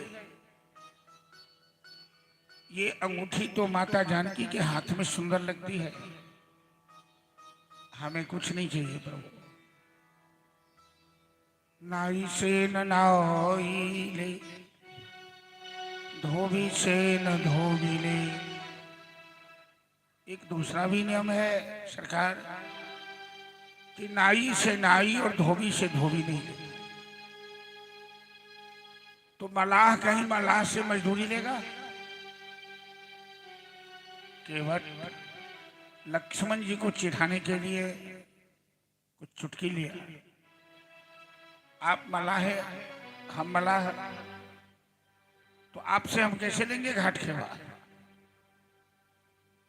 लक्ष्मण कहता है केवट, छोटा मुंह बड़ी बात, हम सूर्यवंशीय क्षत्रिय हैं, तुम हमें मलाह किस आधार पर कर रहे हो?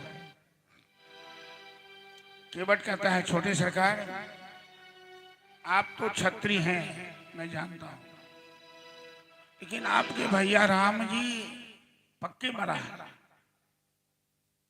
मैं छोटी सी नदी का घटवार हूं और ये भवसागर के घटवार है। मैंने नदी को पार उतारा है और मैं इनसे यही मांगता हूं कि भवसागर पार लगा देना। तुम हमें भवसागर पार कर देना, हमें घाट खेवाने चाहिए। जहां त्याग है वहां परमात्मा का वास है। मैंने कल एक दृष्टांत आप लोगों को बताया था कि एक ब्राह्मण जिंदगी भर की पुण्य की कमाई जो तुलसी दल शालिग्राम पर चढ़ाए, एक पिशाचिनी को दान दे दी। वो पिशाचिन क्यों बनी थी वो भी मैं बताया था। पिशाचिन ने अपने मुंह से कहा ब्राह्मण को कि मैंने अपने पति का अपमान किया, मैंने अपने पति के साथ विश्वासघात किया।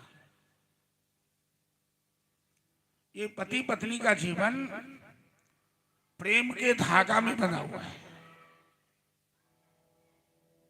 विश्वास के डोर में टिका हुआ है। इसमें दोनों में किसी को वर्चस्व की बात नहीं होनी चाहिए। दोनों एक दूसरे के प्रति समर्पित हो जाएं, समर्पण भाव रखें, तभी गृहस्थी ठीक चलती है,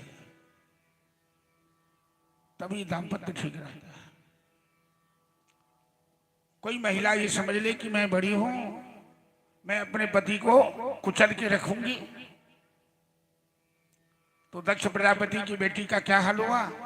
महादेव की पत्नी का जलना पड़ गया। यदि स्त्री के अंदर अहंकार आ जाए पति के विरुद्ध, तो उसके जीवन में सुख नहीं होता है। अब पुरुष के अंदर यदि अहंकार आ जाए कि ये अबला है, ये नारी है, इसे जितना सताऊंगा, तो फिर तो गौतम ऋषि ने जो शाप दिया, गौतम ऋषि को भी दंड भोगना पड़ा। इसलिए दोनों में, स्त्री और पुरुष के बीच वर्चस्व की बात नहीं होती है। ये रिश्ता तो प्रेम से जुड़ा है। दो पवित्र आत्माओं के मिलन को ही परिणय कहते हैं, विवाह कहते हैं। त्याग में परमात्मा का वास है। ब्राह्मण ने बेहिचक उस पिशाचिन की गति के लिए, सदगति के लिए जिंदगी की कमाई दी। जरा हम आप लोग सोचिए, केवट नाव चला के परिवार चलाता है, कभी 2 पैसे, कभी 1 पैसे, कभी 4 पैसे हो जाए।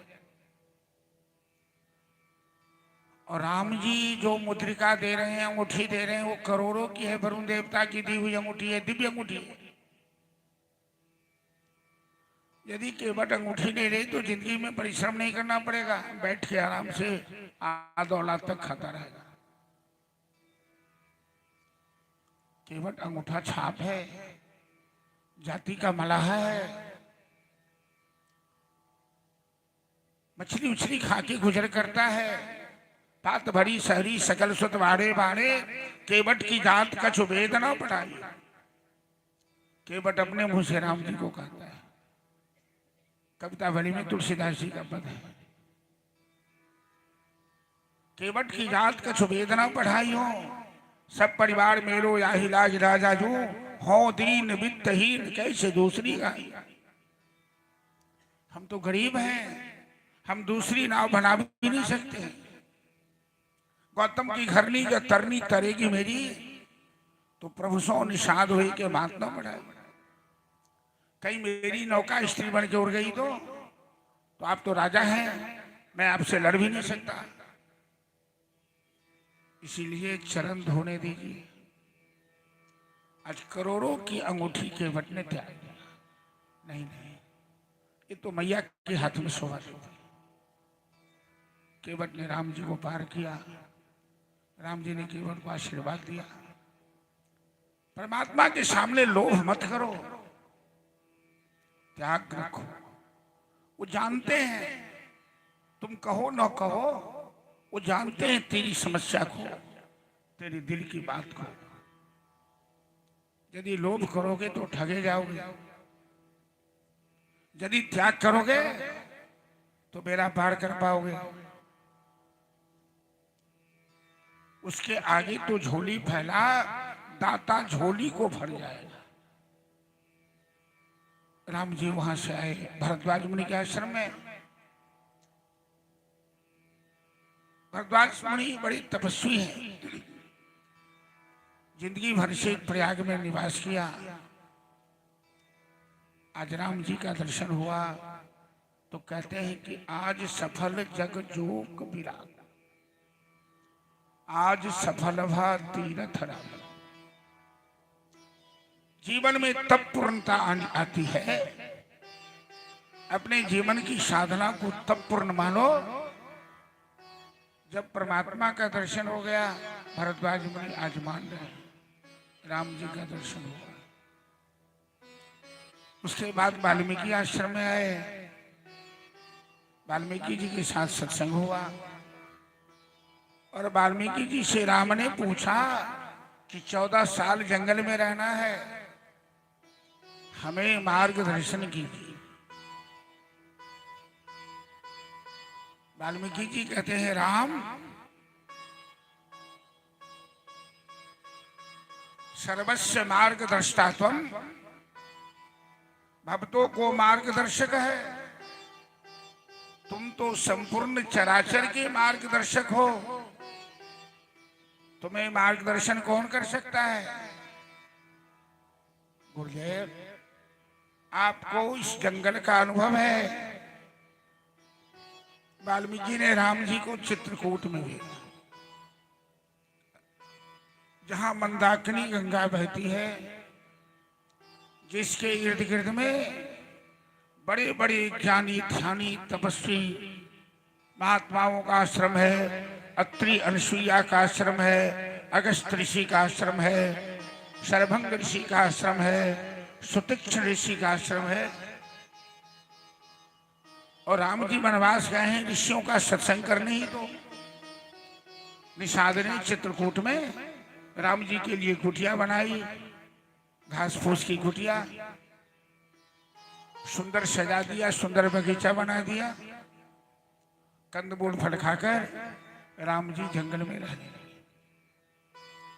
अयोध्या में भरत जी ने अपने पिता का अंतिम संस्कार किया। गुरु वशिष्ठ ने कहा कि भरत, तुम्हें अयोध्या के सिंहासन पर बैठना चाहिए। भरत ने कहा, गुरुदेव क्षमा कीजिए, मेरे जैसा पापी उस अयोध्या के सिंहासन पर बैठ सकता है जिस पर कभी राजा हरिश्चंद्र, जो धर्म की रक्षा के लिए डोम के घर नौकरी किए, जिसमें कभी राजा मानधाता, जिसमें राजा भगीरथ, जिसमें राजा रघु बैठते थे। मैं तो कैकेयी का पुत्र हूं। मेरी मां अपने पति को मार डाला, राम को वनवास भेज दिया। मैं तो कलंकनी मां का पुत्र हूं। मैं तो एक ही बात जानता हूं कि चित्रकूट जाकर भैया राम के चरण पे गिर के क्षमा मांगो। बड़े दयालु हैं बड़े भैया, वो हमें क्षमा कर देंगे और मैं जिंदगी भर वनवास में रहूंगा। राम जी लौट कर आ जाए। पूरी अयोध्या की प्रजा तैयार हो। भरत की बात सबको अच्छी लगी। गुरु वशिष्ठ, माता कौशल्या, कैकेयी, सुमित्रा सब की सब तैयार हो चित्रकूट में आए।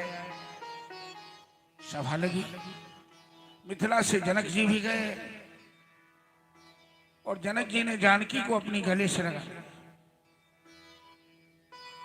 किसी भी माता पिता को उस बेटी को देखकर खुशी होती है जो बेटी ससुराल में जाकर सास ससुर के खानदान का और अपने माता पिता के खानदान का सर ऊंचा करती हो।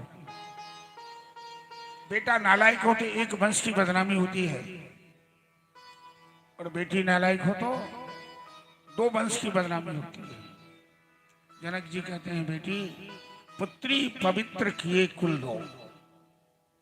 तुमने राम का साथ देकर, तुमने अयोध्या त्याग कर दोनों खानदान का सर ऊंचा कर दिया। आज मेरी छाती गौरव से फूल रही है कि मैं जानकी जैसी पुत्री का पिता हूं।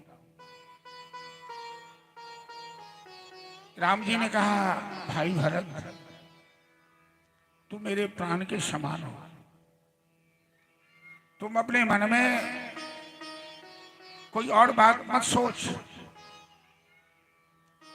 तुम नहीं समझोगे कि माता कैकेयी ने क्या किया है। कैकेयी कहती है, राम, जो रहस्य है, जो मर्यादा में रहने योग्य बातें हैं, उसे तुम क्यों व्यक्त करना चाहते हो? मैंने तेरी बात मानकर तुम्हें वनवास भेजा। तुम दुनिया को मत बताओ।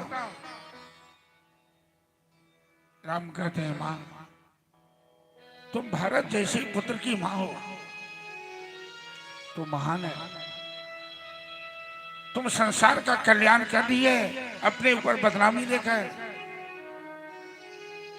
यदि मैं वनवास नहीं आता, मैं रावण को नहीं मार पाऊंगा, मैं रामराज की स्थापना नहीं कर पाऊंगा। भाई भरत, मानव का जीवन कसौटी से कसा हुआ होता है। सोना जब तक आग में नहीं तपता, अपना असली रूप नहीं दिखाता है। हम सूर्यवंशी हैं, हमें बहुत बड़ा काम करना है। तुम्हें वियोग सहना होगा, तुम्हें अयोध्या की सेवा करनी होगी, अयोध्या की सेवा, प्रजा का पालन करना होगा 14 वर्षों तक। ये मेरा आदेश है।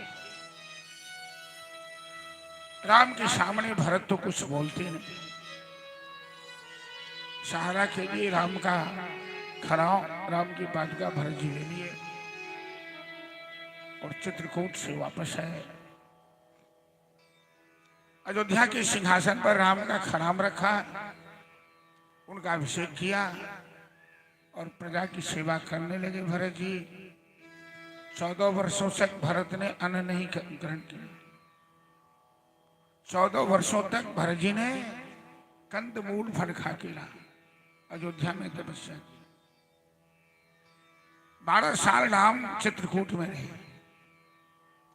जानकी के जीवन में बड़ा आनंद आया। यदि अयोध्या में रहते तो मेरे पति मेरे साथ नहीं रहते, वो तो राजा होते। राजाओं को कहाँ फुर्सत होती है पत्नी के साथ समय देने के लिए। लेकिन चित्रकूट में मेरे पति तो मेरे ही हैं। वो मनाती है कि हमेशा ऐसे ही रहते। राम जी का प्रत्येक काम अपने निर्धारित समय से होता है। 12 साल के बाद राम अत्रि अनसुईया के आश्रम में आए, अगस्त ऋषि के आश्रम में आए, पंचवटी में पुनः डेरा डाला और शूर्पणखा रावण की बहन राम को देखकर वो मायावी सुंदर रूप बना लिया। राम से कहने लगी कि मेरी जैसी सुंदरी और तुम्हारे जैसे सुंदर इस संसार में कोई, तुम इस पत्नी को हटाकर हमसे विवाह करना। राम जी कहते हैं कि मैं तो, मेरी पत्नी तो मेरे साथ में है, मेरा भाई लक्ष्मण कुमारा है, तुम उससे विवाह करो। लक्ष्मण ने कहा कि सुंदरी, मैं तो राम जी का नौकर हूं, दास हूं, मालिक से विवाह करो जो मलकिनी बन के रहोगी, नौकर से विवाह करोगी तो नौकरानी बन के रहना पड़ेगा। शूर्पणखा असली रूप में आ गई, राक्षसी रूप में सीता को खाना चाहा।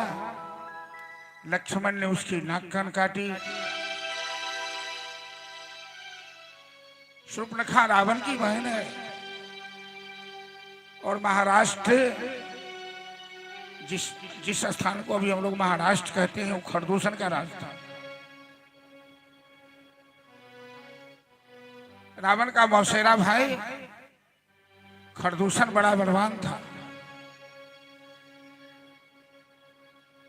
उसने अपनी बहन की नाक कान कटी देखकर राम बड़ा आक्रमण कर दिया, 14,000 सेना लेकर। राम ने बात ही बात में उसका विनाश किया। शूर्पणखा लंका गई, रावण को फटकारा और रावण ने सोचा कि मेरी बहन की नाक कान काटने वाला तीनों लोक में ये दुस्साहस कौन कर सकता है। रावण के नाम से लोग डरते थे। पता लगा खरदूषण भी मारा गया, वो तो मेरे जैसा बलवान था। नारायण के अलावा खरदूषण को कोई मार नहीं सकता है। अच्छा मौका है कि मैं राम से दुश्मनी करूं और राम के हाथ मरकर अपना जीवन कल्याण कर लो। मामा मारीच के साथ रावण आया, नकली साधु का वेश बनाकर। असली जानकी को राम ने अग्नि में छिपाया और सीता का प्रतिबिंब बाहर है, जो लक्ष्मण भी नहीं जान पाए। और सोने का मृग बनकर मारीच आया। राम ने पीछा किया, लक्ष्मण को कुटिया का भार सौंपा। जब राम ने मारीच का वध किया तो मारीच मरते हुए हा लक्ष्मण, हा लक्ष्मण, हा राम करके चली जा। सीता ने लक्ष्मण को कटुवचन कहा। सीता कहती है, लक्ष्मण तेरे भाई के ऊपर संकट आ गया, तू जाओ। लक्ष्मण कहते हैं, माता जी मेरे भाई के नाम लेते ही संकट दूर हो जाते हैं। उनके जीवन में कोई संकट नहीं आ सकता है, आपको भ्रम हो रहा है। भगवान की प्रेरणा से सीता लक्ष्मण जैसे देवर पर, जिस लक्ष्मण का चरित्र है कि आज तक सीता का चरण छोड़ के मुंह तरफ देखा भी नहीं, ऐसे लक्ष्मण से सीता कहती है, लक्ष्मण तेरी नियत में खोट है क्या? तू चाहता है कि भाई मर जाए, तू हमसे ब्याह कर ले। ये भाव लक्ष्मण कान बंद कर लिया, रेखा खींच कर कहा, भाभी इस रेखा से बाहर मत आना। चले गए राम की खोज करने। नकली साधु आया। लक्ष्मण असली साधु थे और रावण नकली साधु था। जो लोग अपने जीवन में असली साधु का अपमान करते हैं, ऐसे लोगों को नकली साधु ठगता है, ढोंगी ठगता है। नकली साधु का वेश बनाकर रावण आया। भिक्षामदेहि, लक्ष्मण रेखा पार नहीं कर सका रावण, और सीता ने मर्यादा तोड़ी। लक्ष्मण रेखा पार किया और रावण ने सीता का हाथ पकड़ के रथ में उठा लिया। भाभी अपने आप में बलवान होती है। रावण सीता को लेके लंका गया, अशोक वाटिका में रखा। राम मारीच का वध कर बीच में गिधराज जटायु रावण से युद्ध किया। जटायु पक्षीराज दशरथ के मित्र थे, लेकिन रावण बड़ा मायावी था। उसने तलवार से जटायु के पंख काट डाले, जटायु धराशायी हो गया। राम कुटिया में आए, जानकी को न देखकर राम ऐसे रोने लगे, धरती रो पड़ी, आसमान रो पड़ा, जड़ चेतन सब रो पड़ा।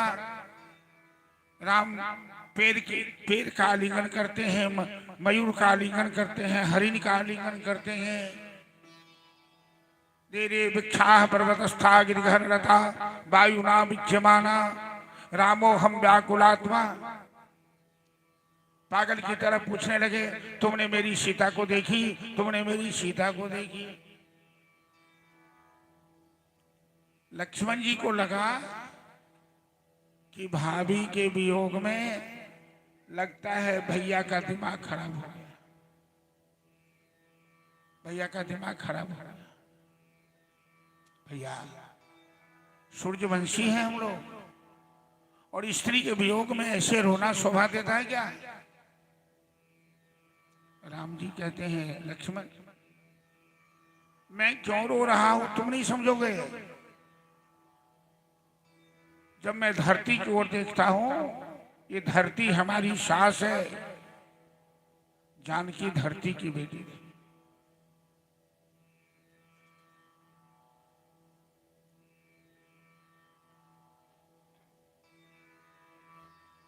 तो धरती हमें फटकारती है कि मेरा दामाद कैसा है, अपनी पत्नी की रक्षा नहीं कर पाया। जब मैं आसमान की ओर देखता हूं तो सूर्यदेव हमें फटकारते हैं, हमारे कुलगुरु हैं सूर्यदेव, कि मेरे वंश में कैसा नालायक जन्म लिया। इस तरह से विलाप करते हुए राम लक्ष्मण आगे बढ़े। गिद्धराज जटायु को अपनी गोद में उठाकर राम आंसू बहाते हैं। राम कथा में वीर जटायु का अपना अनुपम स्थान तुलसी ने बरभागी कहकर किया जटायु का गुण। ऐसा इंसान, ऐसा नेता गिद्ध को लोग अशुभ मानता है। राम जी ने गिद्ध को गले से लगाया, उसका श्राद्ध किया अपने हाथ से। राम कितने महान है कि अपने पिताजी का श्राद्ध नहीं किया, लेकिन गिद्ध का श्राद्ध किया। बड़े बड़े ऋषि मुनि आए, जंगल में ऋषि मुनि सब रहते थे। प्रभु मेरे आश्रम में चलिए, मेरे आश्रम में चलिए। राम जी कहते हैं, मैं शबरी के आश्रम में सबसे पहले जाऊंगा। ये शबरी जाति की भीलनी है, मुसरनी है। ये विवाह के समय घर द्वार छोड़ के भगाई। क्यों? इनके विवाह में बाराती को खाने के लिए बकरी बकरी लाए गए थे। सबरी वैष्णव थी, कहने लगी कि मेरे ब्याह में जीव हिंसा होगी, ऐसी शादी मैं नहीं करूंगी। रातों रात सभी पशुओं की रस्सी काटकर भगा दिया और सबरी भी घर छोड़कर भग गई। पंपापुर में गई, मतंग ऋषि ने उनको राम मंत्र की दीक्षा दी। लोगों ने सबरी को भी बदनाम किया, मतंग ऋषि को भी बदनाम किया।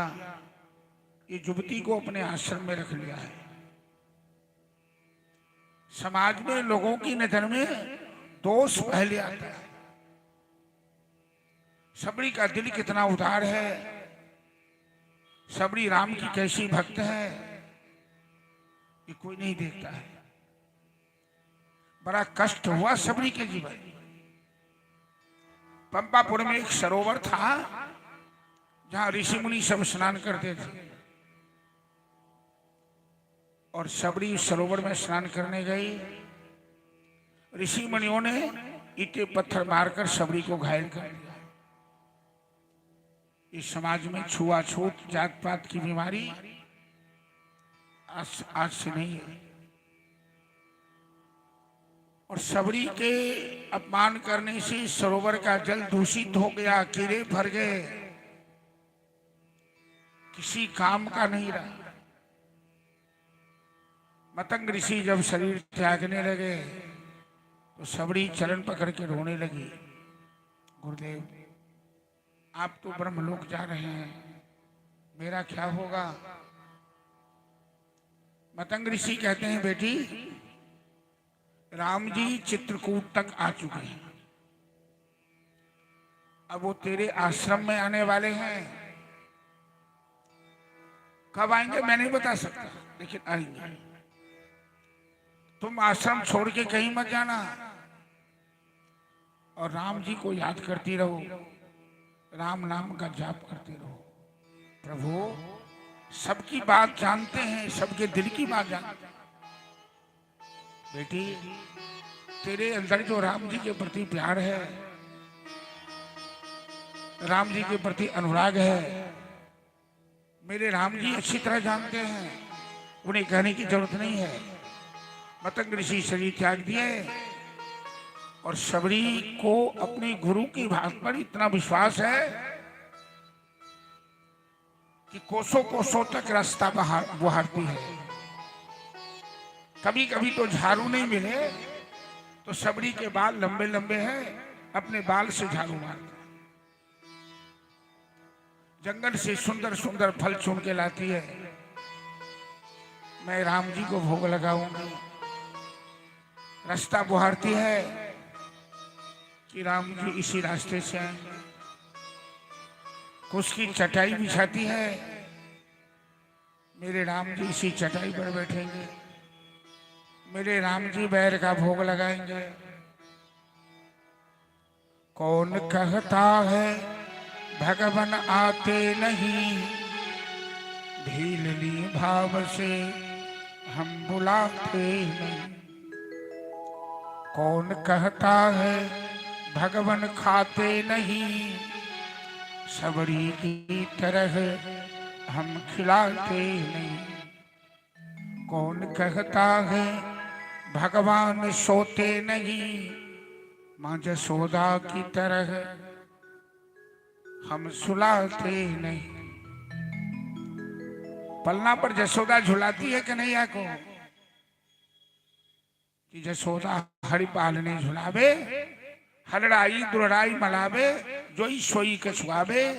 मेरे लाल को आओ निधरिया, काहे न आनी सुना। मां जसोदा की तरह हम सुलाते नहीं, विदुर जी की तरह हम बुलाते नहीं। आज बड़े बड़े ऋषि मुनियों को ठुकरा कर राम जी सबरी के आश्रम में जा रहे हैं, क्योंकि सबरी के दिल में जो राम जी के प्रति प्रेम है, उतावला पना है, व्याकुल पना है, वो किसी के अंदर। हम लोगों को दुनिया से प्रेम है, बेटे पोते से प्रेम है, पति पत्नी से प्रेम है, धन दौलत में प्रेम है, राम जी से प्रेम नहीं है। और यदि है तो नकली प्रेम है, थोड़ी देर के लिए है। पक्का प्रेम जिस दिन हो जाएगा, उस दिन तो राम जी आपसे मिलने के लिए खुद बेचैन हो जाएंगे। जैसे आज राम इन ऋषि मुनियों को ठुकरा कर सबरी के आश्रम की ओर राम लक्ष्मण जा रहे हैं, क्योंकि सबरी अपने आश्रम में राम जी की प्रतीक्षा कर रहे हैं। भजन के माध्यम से श्रवण कीजिए।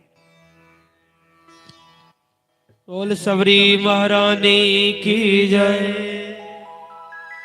राम राम रटते ओ मरिया राम राम रटते रटते तेरे ओ मरिया राम राम रटते रटते तेरे ओ मरिया राम राम रटते रटते तेरे ओ मरिया। प्रभु जी मुझको भूल गए क्यों, प्रभु जी मुझको भूल गए क्यों, लो दासी की खबरिया राम राम रटते रटते धीरे ओ मरिया राम राम रटते रटते धीरे ओ मरिया।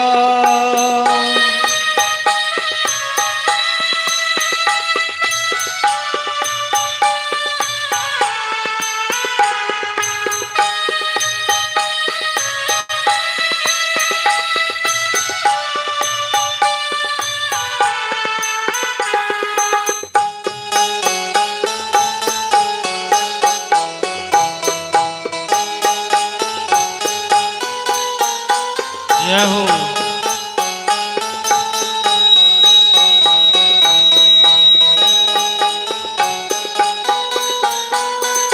मैं सबरी मिलनी की जाई, भजन भाव नहीं जानू रे, मैं सबरी मिलनी की जाई, भजन भाव नहीं जानू रे, राम तुम्हारे दर्शन के हित वन में जीवन पालू रे, राम तुम्हारे दर्शन के हित वन में जीवन पालू रे, चरण कमल से निर्मल कर दो, चरण कमल से निर्मल कर दो, दास की झूपड़िया राम राम रटते रटते तीरे ओ मरिया राम राम रटते रटते तीरे ओ मरिया।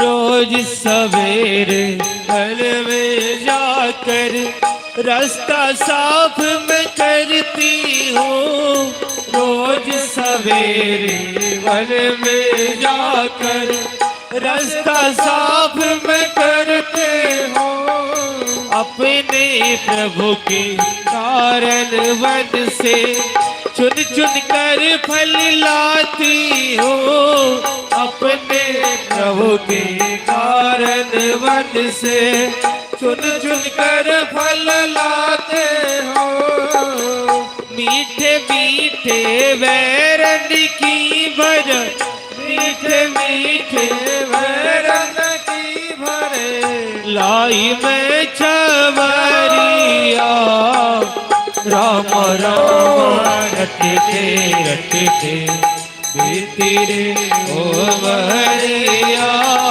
राम राम रटते रटते तेरे ओ मरिया।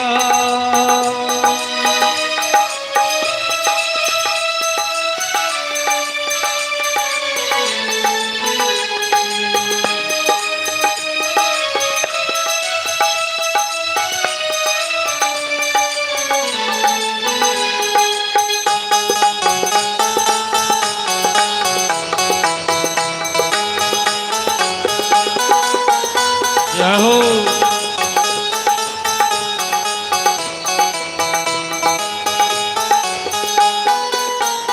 ओ नाथ तुम्हारे दर्शन के हित मैं अब लायक नारी हूँ।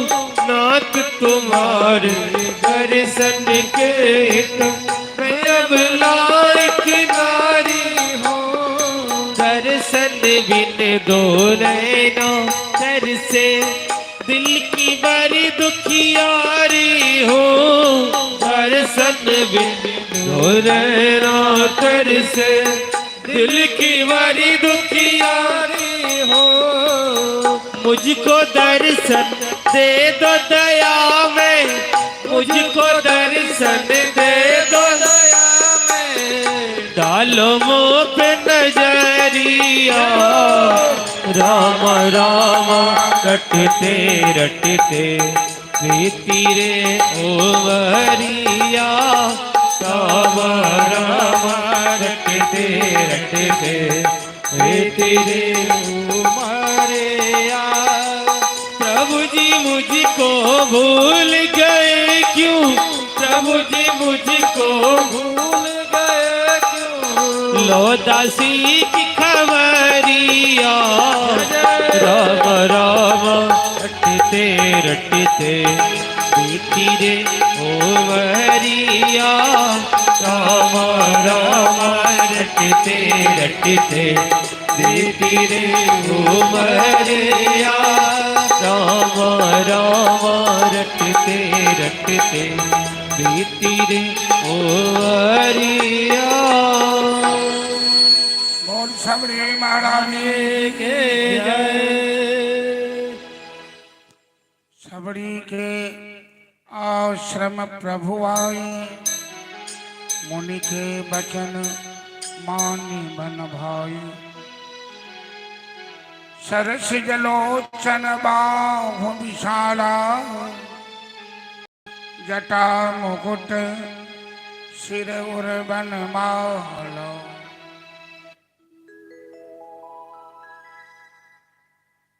सबरी ने राम जी का चरण धोया, कुश के आसन पर बैठाए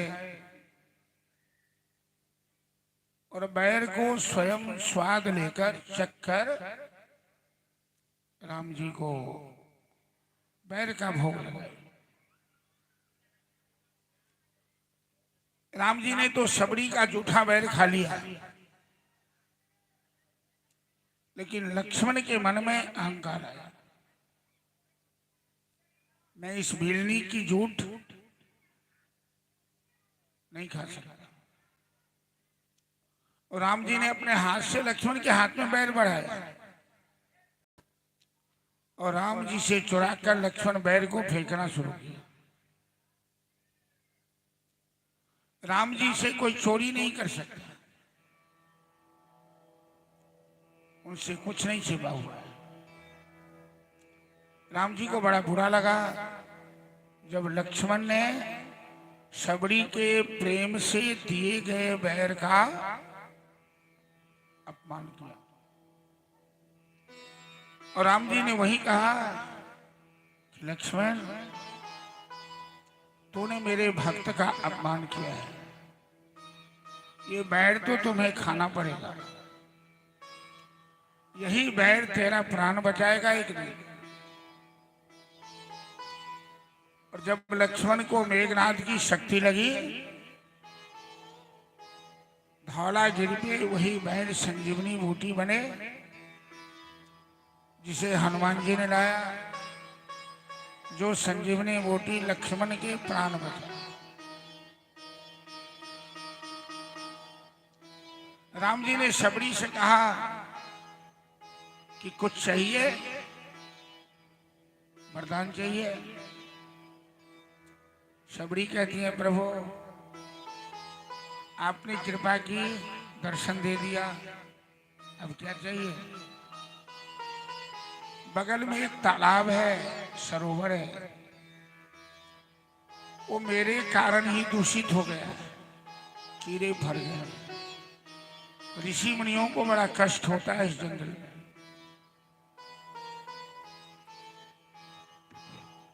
यदि आप अपना चरण स्पर्श करा देते प्रभु, आपके चरण से तो गंगा मैया निकली है, सरोवर का जल पवित्र हो जाता। राम जी कहते हैं सबरी, मेरे चरण में वो शक्ति नहीं कि सरोवर के जल को पवित्र कर, वो तो किसी संत का चरण ही कर सकता है। राम जी ने सबरी का हाथ पकड़ के सबरी को सरोवर के किनारे ले गए और सबरी ने जैसे सरोवर में अपना पांव रखा, देखते ही देखते सबरी का सरोवर का जल पवित्र हो गया। सभी ऋषि मुनि सबरी की जयकारा लगाने लगे कि राम सदा सेवक रुचिराची, वेद पुराण संत श्रुति सब। मेरे राम जी अपने भक्तों का मान बढ़ा। जब से तूने मुझे अपनाया, जब से मैंने तुझे अपनाया, तूने मुझको गले से लगाया, तो तेरे जैसा मान बढ़ाया नहीं कोई रे, तेरे जैसा मान बढ़ाया नहीं कोई रे, तेरे जैसा राम तेरे जैसा श्याम हमारा नहीं कोई रे।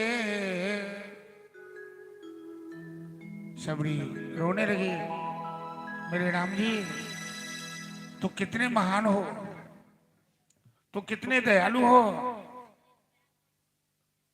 तुमने मेरा सम्मान बढ़ा दिया। राम जी कहते हैं सबरी, जानकी का हरण हुआ है, मैं खोज में निकला हूं, तू कोई सहायता करेगी? सबरी तो मरने वाली है, राम जी के चरण पे मस्तक रख के शरीर त्यागने वाली, बुढ़ापा में आ गए, वृद्धा है। लेकिन राम जी सबरी से कहते हैं कि तू सहायता करेगी, क्योंकि संत के बताए मार्ग पर चलने में जीवन में कभी कठिनाई नहीं होती।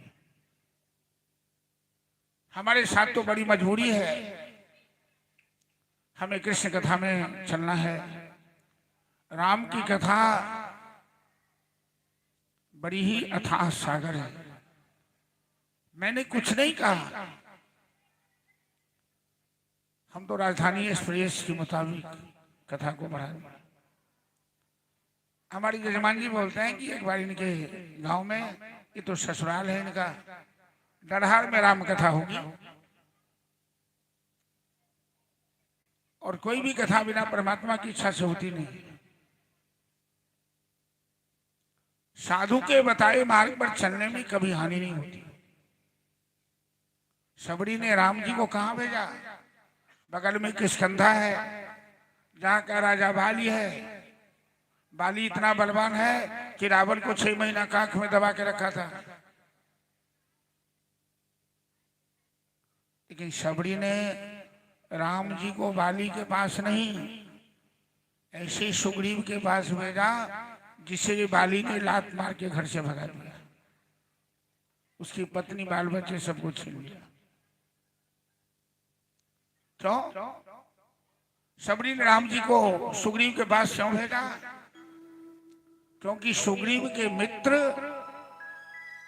मंत्री या मार्गदर्शक अंजनी कुमार हनुमान है, और जब तक राम की कथा में हनुमान जी नहीं आते हैं, राम की कथा हो नहीं सकती। सबरी ने शरीर त्यागा, राम जी ने सबरी का उद्धार किया, किष्किंधा में आए। हनुमान जी दोनों भाई को कंधे पर बैठाकर सुग्रीव के पास ले गए, उनसे मित्रता कराई। मित्र सुग्रीव की सहायता के लिए राम ने किष्किंधा का राजा बाली का वध किया और किष्किंधा का राज सुग्रीव को सौंपा। अपने मित्र राम की सहायता के लिए सुग्रीव ने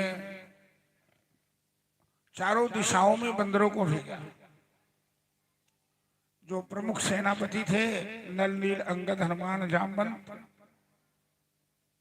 सब दक्षिण भारत की ओर गए। हनुमान जी 100 योजन सागर पार कर माता सीता का दर्शन पाया, माता जानकी से आशीर्वाद प्राप्त किया और जानकी के आशीर्वाद से हनुमान जी अशोक वाटिका को उजाड़ा, सोने की लंका को जलाया, राक्षसों के बीच भगदड़ मचाया और रावण के दिल में दहशत पैदा किया। रावण इतना भयभीत हो गया हनुमान जी के आतंक से, तीनों लोक में आतंक फैलाने वाला रावण एक बंदर के आतंक से भयभीत हो गया। राम को सीता का संदेश सुनाया। राम विजयादशमी के दिन यात्रा किए, समुद्र में पुल का निर्माण किया, 100 योजन 400 कोस रामेश्वर महादेव की स्थापना की और लंका पर आक्रमण कर राम ने समूल राक्षसों का विनाश किया। रावण का अंत हुआ, लंका का राज विभीषण को प्राप्त हुआ। दीपावली के दिन राम लौटकर जानकी के साथ पुष्पक विमान पर चढ़ के अयोध्या आए। दीपमाला सजाकर अयोध्या वासियों ने राम का स्वागत किया और गुरु वशिष्ठ की अध्यक्षता में राम का राज्याभिषेक हुआ। राम राज की स्थापना हुई। जो राम राज की स्थापना दोबारा धरती पर नहीं हो पाई। राम राज में प्रजाओं को कहीं किसी प्रकार की शिकवा शिकायत न थी न कष्ट था।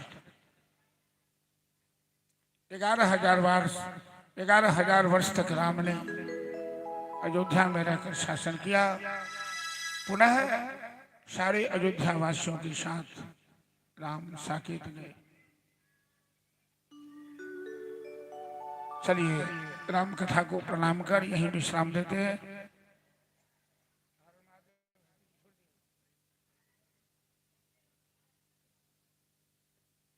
अब चले हम लोग भागवत के 10वें स्कंध में कृष्ण कथा में प्रवेश करते हैं।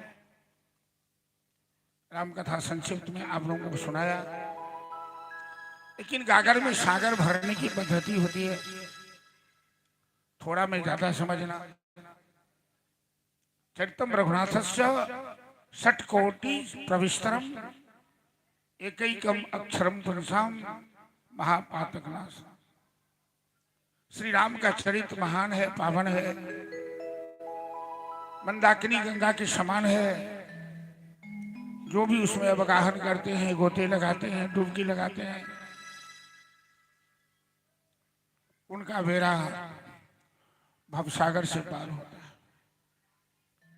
परीक्षित मुख्य जजमान के रूप में बैठे हैं कथास्थल में।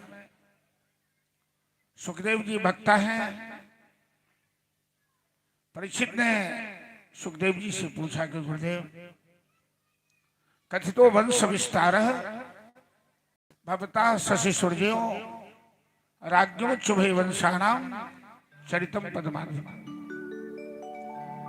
आपने सूर्यवंश, चंद्रवंश, अनेक राजाओं की कथा सुनाई। अब हमें जदवंश शिरोमणि भगवान कृष्णचंद्र की कथा सुनाइए। परीक्षित ने पूछा कि कैसे कारागार में जन्म लिए, कंस के कारागार में। वसुदेव जी ने कैसे मथुरा से उन्हें गोकुल लाया, उन्होंने कैसे पुतना को मारा, सट्टासुर बकासुर को मारा, कन्हैया की लीला कृष्णचंद्र की लीला, ब्रजवासियों की लीला, भगवान की माखन चोरी लीला आदि आदि सभी प्रश्न परीक्षित ने सुखदेव जी से किए। सुखदेव जी कहते हैं, महाराज परीक्षित,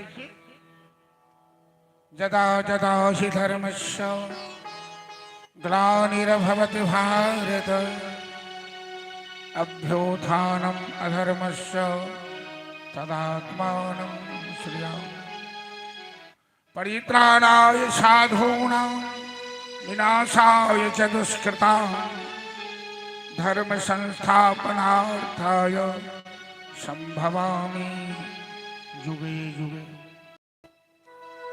जब जब धरती पर धर्म की हानि होती है,